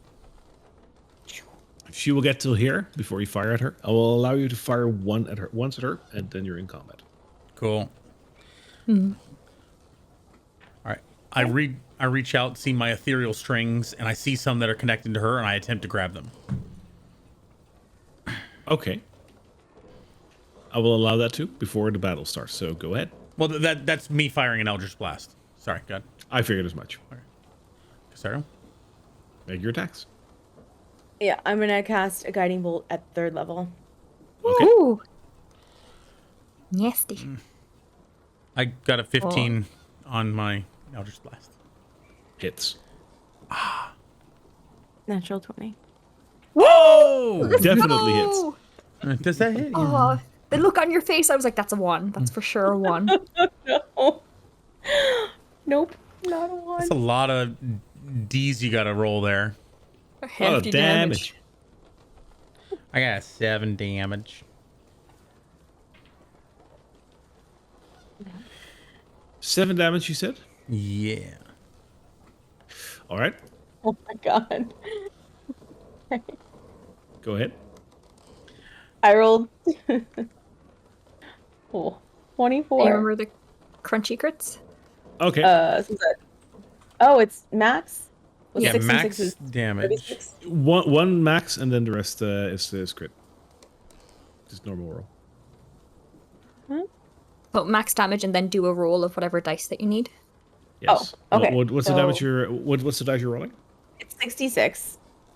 66. Okay, so one is a 6. One is a 6, and then the rest is rolled. I thought Well, one of them's already a 6. we've Wait, what? been doing something differently. Like Crunchy Crits was like, if you roll 1d10, you get a 10, and then plus you roll. So like if you had 2d10, it would be 2. Oh, sorry. Yeah, because it's 10s. by default it's 3 6s, so that's 18, and then the rest is rolled. Sorry. Yes. But it's 60. No, it's 66. So it would be So you 6 passed that sixes. third level. Yeah. So it would be 6 6s plus 6 rolls. That's how we've been doing Crunchy Crits, I thought. Wow. Okay, hang on. Casaria, what's the default amount of dice that you need to roll? 6. 6d6 is the default. Right. Without crit. So you're going to have to roll 12d6 right now. Okay. No, that's a question. Oh yeah, if it was a normal crit, it would be 12d6. Yeah. All right. Yes. Okay. In that case, it's indeed 36 plus whatever you're rolling. Sorry Okay. for the confusion. So 36 That's okay. plus 18, 25. Dun, dun, dun. So 36 plus 25. Is 56 is 61. 61. Okay. Whoa! Whoa! That spell slot. Ah! All right. Ooh. She is Yes. bleeding. Oh, And God. she's glowing. The next attack has advantage, so light Correct. her up. And with that, you guys can roll for initiative. Oh, yeah, there's that music. That's ooh, yeah. Feels 10. good. 14. 14. Oh, Please. Rollies. all right, let's roll these. Let me note 16. that. 3. Sorry. All right. So John goes first between that. Mm-hmm. And then Carla, what did you have? At a 10, so I'm last. I'm taking a Alright. moment to take off my disguise kit. Cassara, you were just after John then, right? Yes, please. Alrighty. Noted.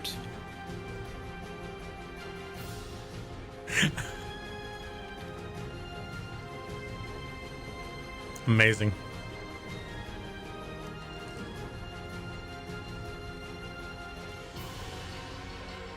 All right. John, it's your turn. All right. So John sees the bolt hit, and he's already grabbed the strings and yanked, and he kind of like pulls on them to launch himself forward, and he runs the 30 feet up to her, and just this is an entity that he knows is pure evil. They held him captive. They've got his friend's mind captive, so he just wails into her with his mace, his maul, and that Okay. is with advantage. Yes. Yes, it is. And that's going to be 12 plus 5, 17 to hit? That hits. Okay. Sorry. No, 16, because I'm not using the spear anymore. That still hits. Okay, cool. 16, and that's going to be 16 plus 8, 24 damage. Ooh. All right. That hurts. And as he hits her once, he essentially spins around and hits her again. You can do that. Oh, this time without advantage. Mm-hmm. Okay. And that is going to be not as good. 13, I think. Yeah, 13. That still hits, though. Ah! Okay, cool. Ooh. Oh, double ones on the damage. So that's going to be 17 damage. Okay. She's hurting, but she's still standing. All right, and then Stoker comes running up behind me. Yep. Can he maintain being hidden, or is he just gonna run up and attack? He's running through the shadows, so are you asking this for a specific reason? Well, if he attacks and he's hidden, can he get advantage for his attack, or? So like he slides through the shadows and then jumps up out of her shadow and bites her in the heel. I let the dice decide, and the dice say yes. Ow! Okay, cool. God, I love you, Stoker. Oh, that turns a 1 into a 20. Ah, crit. Stoker. Noise. I got a 1 and a 20. That hits. I don't know why I feel bad about this, but I do. Okay. Not for Wailing that. on this one. So you see this shadow like melt across the ground, and then out of her shadow, a pug jumps up and bites her in the back of the leg. And oh god, what is that? That's 1d12 plus 6. So that's going to be 12 plus 6, 18 plus d12. All right. 8. That's 28 damage. Woo! He goes for the throat, and he just bites her jugular. She's dead. Oh my god. I'm so sorry. / amazing. Oh. He's got blood My God. coming down his shadowy form, and he just goes, yip, yip. That was incredible. Right. That was not. All right, anything your else, live John? dog wouldn't have been able to do that. You're not thankful. All right. Casario John, will move anything to else? here. Oh, sorry. Yeah. That's not even my turn. Almost. John. No, I'm done. Seeing that happen, seeing him come up and bite her, that like almost stunned in the ferocity of Stoker. All right, Casario. Casario will step here, just kind of where she can barely see the door. She'll use thaumaturgy to hold out her hand and the door slams open if it's unlocked. The door is already open. Oh. Well, that's a lot less cool, isn't it? But hey, you can see inside right now. Hi. Okay, that helps. Ooh, okay. So that was 5, 10, 15, 20, 25. She will stop here and kind of crouch down to try to get some cover as she looks up to try to see if the other young lady is around. Okay. You don't see anyone at the moment. Is that your turn? As my bonus action, spiritual weapon. Okay. Where do you want it? I'll put it 20 feet away from me. Let's see here. It'll go right here on the stairs, please. There you go. Beautiful. Okay. End of my turn. And what does your spiritual weapon look like again? It is a scythe with the triple moon on it, Oh, cool. so that you can swing it either way and it'll cut either way. Ooh. Definitely a sight for sore eyes. Ah. Yes, it looks like that. All right, Bella's turn. Oh wait, she's dead. So, Carla. Disguise kit. I'm done now. Drop the disguise kit. She Done. pulls off the wig. It was Carla all along. It was me all along. It is So you want to be Carla again? Hang on. Yes, sorry, I know you just did this. Okay, That was so cool. there you go. Okay, so Carla is going to use her action to dash Yep. in to the building and sort of use Casariel as cover almost. So you run past Stoker, right? Because that would provoke an opportunity. No, I'm kidding. Hilarious. She'll be like, "You're so welcome" as she's passing. And as soon as she's in, she's going to determine her tail. Okay, What she go ahead. gets. Oh, exciting! Let's see what this means. Okay. She calls forth her. She calls forth her tail, and you see, that sort of ghoulish, like taunt, gorgeous figure kind of rises up from the ground beside her and waits. And as soon as something comes down that stair, she's going to use the tail on her. Creepy. Absolutely love it. Anything else? That's my my whole thing. All right. Give me 1 second.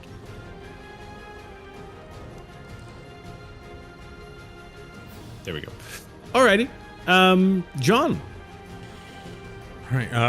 I see both of them run in. No, it's not your turn just Oh, yet. sorry. From the upstairs window, looking out on the grass, you hear glass breaking, after which you see a bluish hand pointing out towards you. And someone from the second floor casts magic missile at you on 3rd level. Ooh. And I'm quickly looking, but I don't believe you can. I can Just cast avoid that. shield. Shield. That doesn't matter. Well, no, shield avoids magic missile.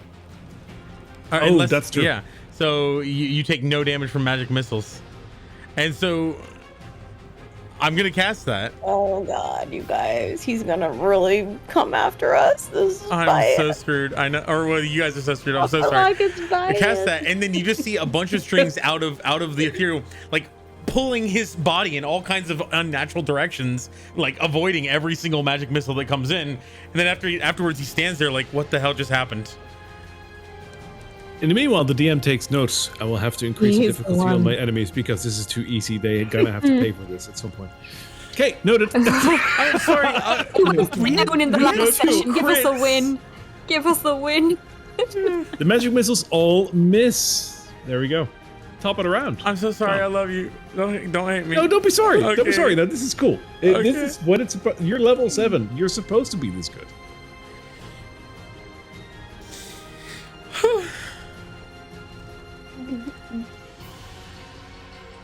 John? Is it my turn? Okay. Yes, it is. Okay, cool. John, like, sort of reels from being whipped around in all these different directions as he avoided, like, I guess, 6 individual bolts. And he just sort of stumbles over to the door and says, what are we doing? And Stoker follows him. She's still upstairs. I saw her up there. She just pointed at me and did weird things. And that's my turn. Alrighty. Oh, and Stoker, with his bonus action, can he hide in a shadow? Or this place seems pretty lit up. Never mind. Inside it's pretty lit up, but if you want to keep him outside, then sure. So Stoker's actually going to go ahead of me through my space and Carlos, and how he can go 40. Is that okay? Yeah, sure. Cool. And he's going to stand there. Sure. In that case, Cassariel.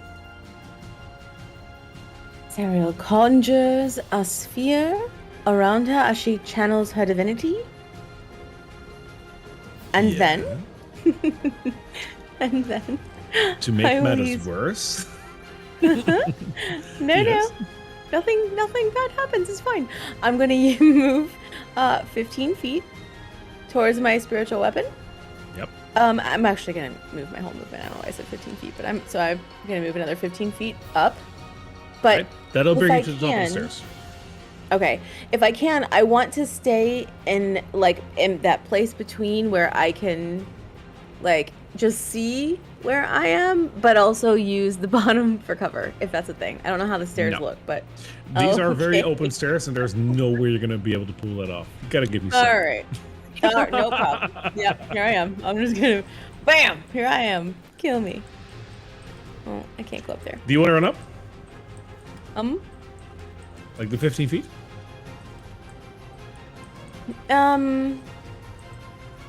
Yeah. Well, no, I go just below where I'm just below the stairs. All right. In that case, you are where you are right now. Spiritual weapon stays where it is as well. No, the spiritual weapon is gonna move to the top of the stairs. Okay. So I it'll will move move him. 15 feet, I guess. Yeah, which will bring him over to the second part of the map. Okie dokie. I glance back at my friends, waiting for them to join me. Carla, your turn. All right. I am going to use my full action to dash as close up the stairs as I can. Yep. And I want to get to the top of the stairs by her weapon. You can easily get that. So Yeah. there you go. And as soon as I see Miss Ophelia, I'm going to send out the tale of the Bekyler, a gorgeous beauty queen who has been withered, shrunken, and shriveled in her death, comes forward, and she is going to take. She needs to make me a wisdom saving throw of 14. 14. Now, luckily, these creatures are very wise. They're a lot better. Oh, God. 4. That fails. Yeah, no. She's going to take 12 psychic damage. That And on hits. top of that, she's incapacitated until the end of its next turn. All right. As this ghost comes forward and screeches into her face, engulfing her and sort of forcing her to convulse and stay shock still in fear. So, while the damage hits her, unfortunately, she is not incapacitated by this. Why is she not? There are certain magical resistances that do negate that. Mm-hmm. Okay. Scary. Oh boy. That still was It'll horrifying. attempt to like gain hold of her to keep her like afraid, but then the ghost will shove itself out and dissipate into purple swirls. I love that. The damage is still taken, and well, she looks a little worse for wear, so to speak. And then I am going to. I mean, I think I used a good bit of my movement, but I don't know if I used all of it. But I'm going to try and just take cover. I'm kind of behind the grind a little bit. Yeah, I believe if I calculated correctly, you have 5 more feet of movement. So if you want to get closer to the grindstone to take cover, you can. Yeah. I'm going to pop closer to it and like duck behind it to try and get more cover. Awesome. Ophelia's turn. She walks to the side over here and casts Magic Missile at you at 4th level. It's been lovely knowing y'all. I'm just honestly. And as she does that, she screams at you, "You killed my sister!" And I do it again! You took my memories! You will make wonderful collections to my beard. Tails. Yes. As soon as I have I'm sorry. That's amazing, Carla quote. It's like, after this, all that will be left of you is the tale I will tell.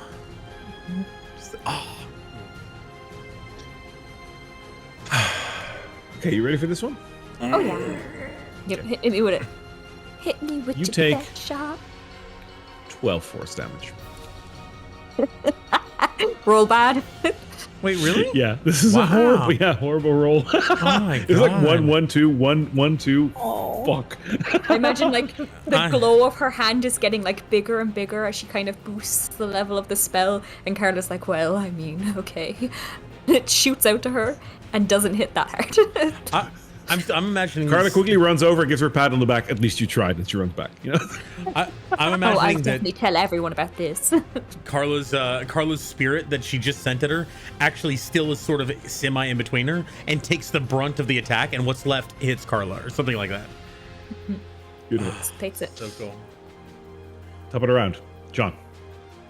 All right, I'm gonna dash through. Oh my god, where I can't find me. Okay, go. I'm gonna dash up and try to scoot past Casario, and Okay. dash up to basically be in front of Carla, and Stoker's gonna follow me if he can. Yep, you're gonna make that. Cool. Cool. Stoker is gonna make that easily as well. Yep. So where do you want Stoker? Essentially.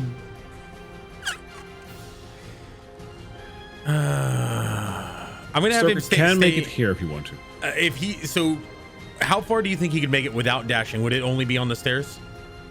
Yeah, then he would be Okay. back here. Okay, so I'll leave him on the stairs for now, and I'm gonna be here. Can I look over into the grinder? And are there bones in the grinder right now? Yes, sir. They are full of bones and white powder that kind of look like flour, but you know better. His eyes are going to flicker black, not an Escher black, just, and he's going to gaze down at Ophelia or up at Ophelia, whatever, and just, oh, I dashed. Fuck. I'm going to stare at I her. was waiting for this one. Okay, yeah. So I stare at her. My eyes go black, and you see several strings from her connecting to me, and suddenly they flash red.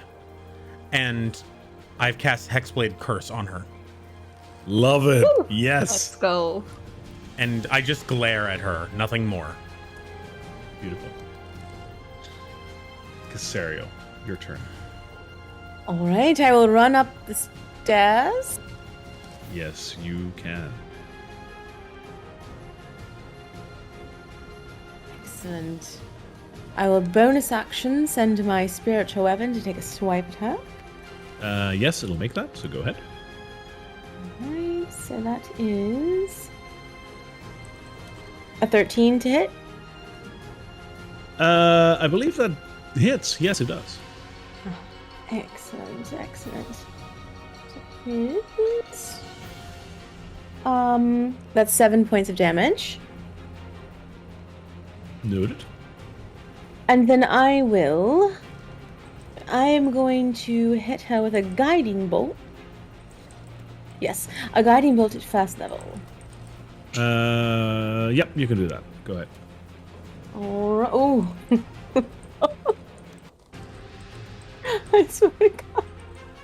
You're not going to believe it. No. Natural 20. Wow. Oh, that's so funny. This is the ultimate revenge story right here, folks. Casario comes in and but she's that's- just her eyes are burning with white hot fury, and she's just slinging her spells harder than she's ever slung them before.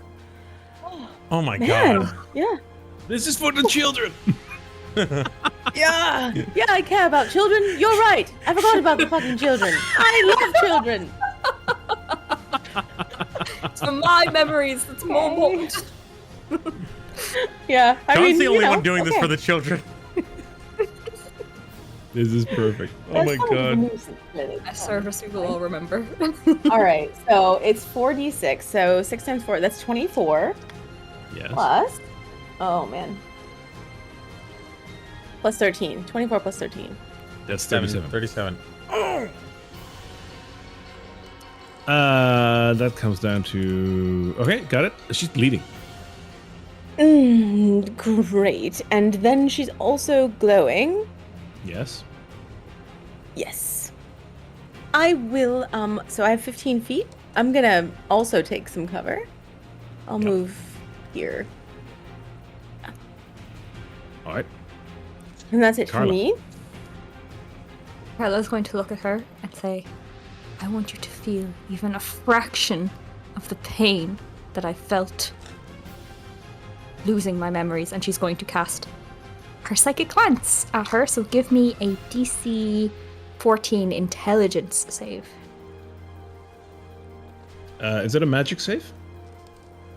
You're about to cast a spell on her, right? I'm casting a spell on her, yeah. That is a natural 1. And a 18. So an 18. 18 saves. Yep. But she's still going to take 76 damage, just halved. Oof. Go ahead. Yeah. Okay. The 4 hairs. Go with that first.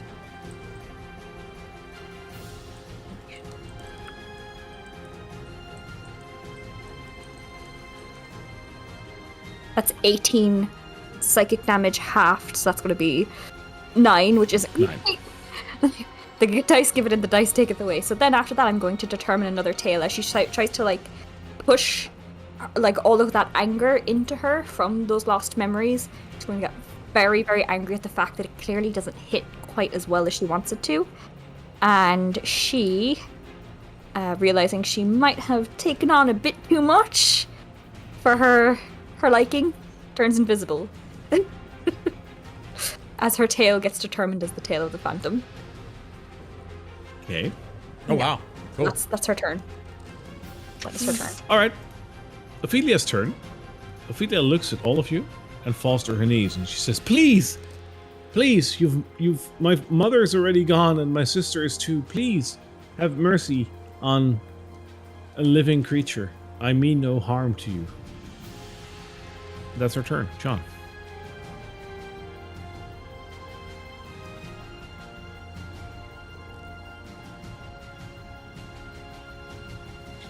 Last time we left, we took the children with us, and we told them this ended. No more. John looks back over to the bones in the dust, and his eyes remain black. He tightens his grip on his maul, and he lashes out. Duly noted. Go ahead. Oh. So is it with advantage with the glowing? It is.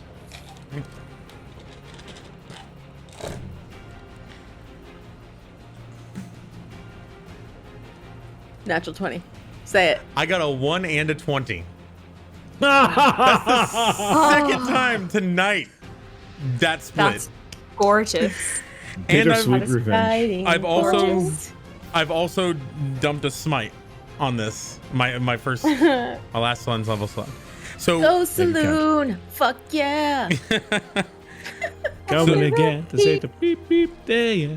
So all of the dust in the mill sort of swirls around. Okay, actually, let me just determine the damage first. Sorry, yeah. That's 12 plus. Oh god, let me just make sure about this. 12 plus 15. Oh my god, math is hard.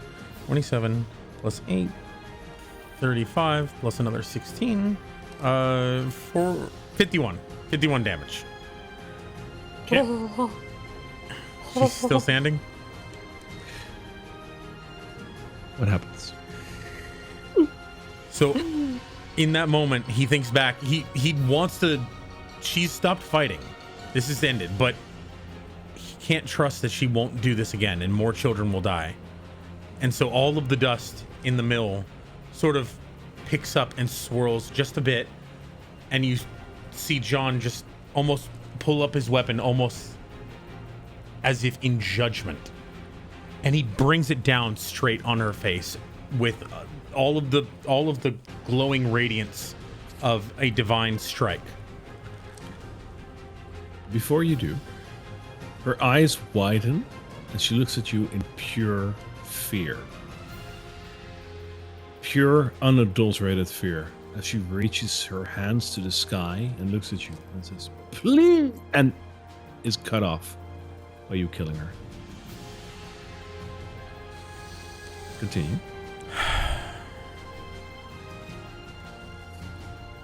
I don't see anything else in here. I only knew of those two, right? There's no other person standing in this room?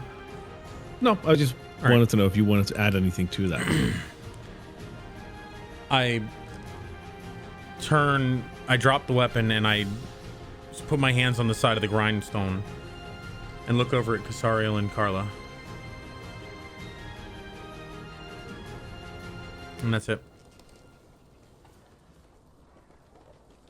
The fight dies down as there's nothing else to fight. In front of you lies the now twisted shape of Ophelia. Her face still trying to cry out in help as you struck her down. Her sister, and her mother no longer here. Well done, I guess.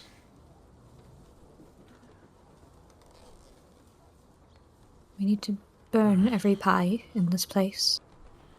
I shouldn't have done that. If you weren't going to, Mihokasariel would have. Children would have died. You did the right thing, John. She surrendered. She was no longer a threat. But she was killing children.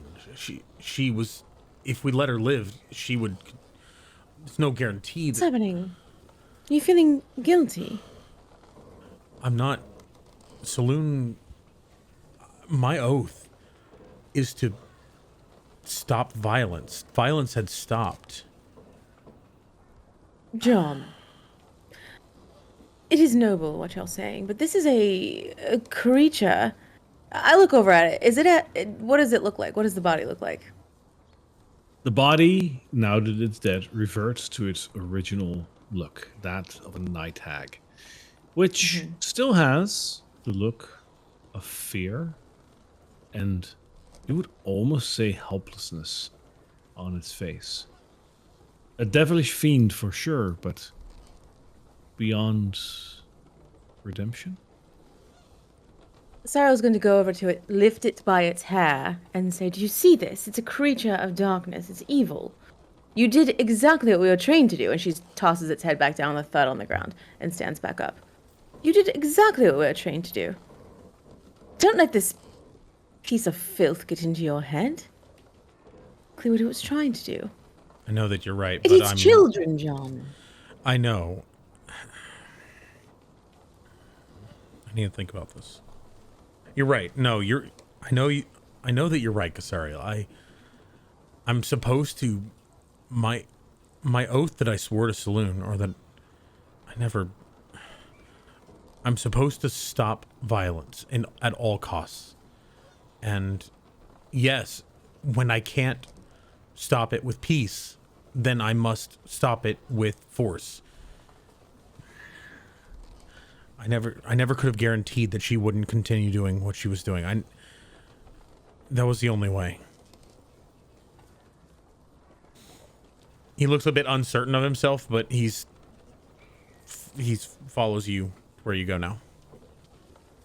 John, as you turn and have this conversation with Cassariel, very briefly through the clouds, there is a very short moment of sunlight passing through. It shines through one of the windows of the windmill. The sunlight hits the corpse, lies here on this floor, only for a couple of seconds before the sun once again hides behind the clouds.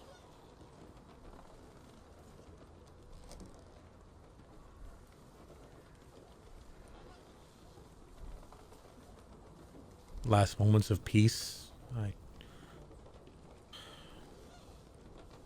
don't know. Come along, Stoker.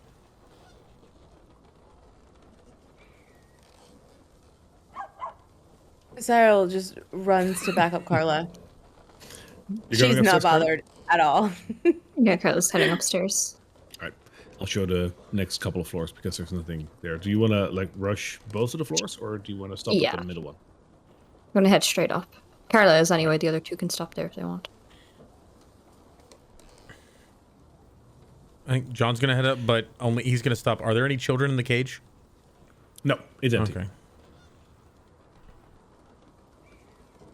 As you reach the domed attic, if you will, you notice there's a giant wooden wind shaft that is slowly turning, and the brake wheel and the wallower are leading into like an upright shaft, the one that you've seen towards the grindstone. You hear the repetitive wooden creaking of the full rotation, and two small holes in this dome reveal some light. But that is not the only thing that is revealing light, because if you look around this attic, on a high shelf, you notice dozens of small vials that are faintly glowing in amber colors. Carla's going to pluck one off the shelf and sort of hold it up to her face. Can she determine anything about what's inside by doing this?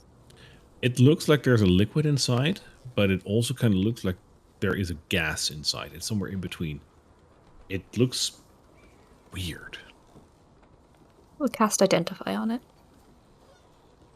The bottle you're holding right now is a bottle that is containing part of someone's personality. It seems that all of these bottles were bargains. Bargains that the hags made with people that they have run into. Bargains for their last breath. Bargains for their victories. Bargains for their memories, and bargains for their senses, their taste, their vision, their hearing. As I said, there must be dozens of bottles here. Can I try to pick up a couple of them and really try to feel do any of them feel like my memories? Give me a perception check. Okay.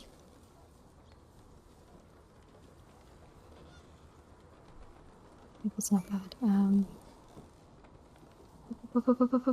That is a dirty 20.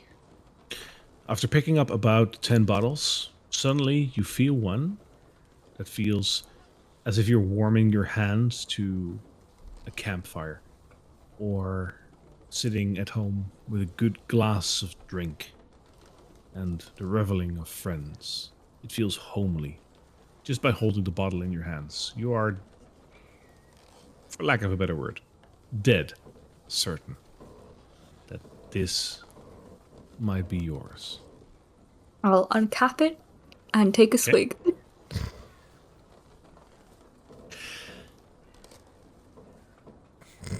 Constitution save. Carla, well, Carla, unfortunately, at this point, did not read the fine print that was on this bottle.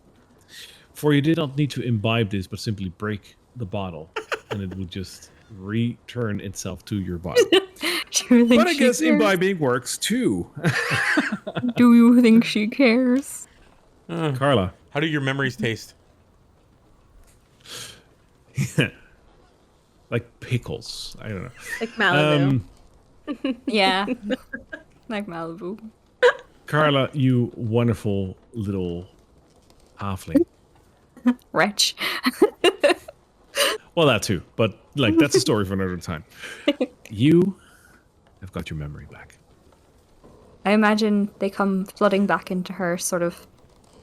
Well, I mean, they enter her body and then they enter her mind, and there's just all of that blank space, all of that uncertainty, all of that, those parts of her that don't know how to read in between the lines, don't know how to speak to people in a way that is charismatic, that is pushing. It all comes rushing back again, all those memories.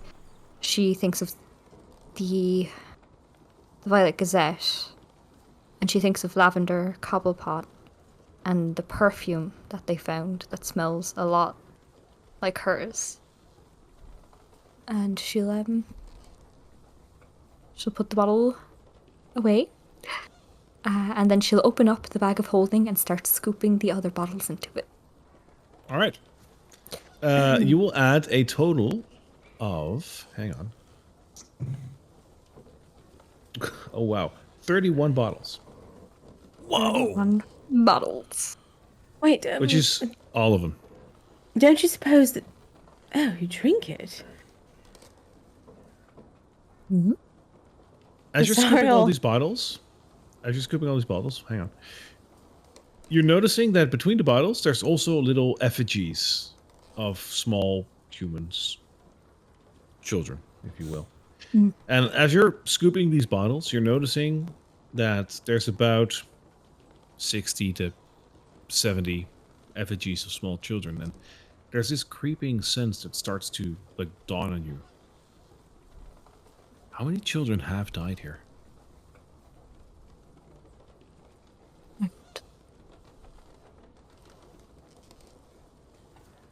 Too many. Eat.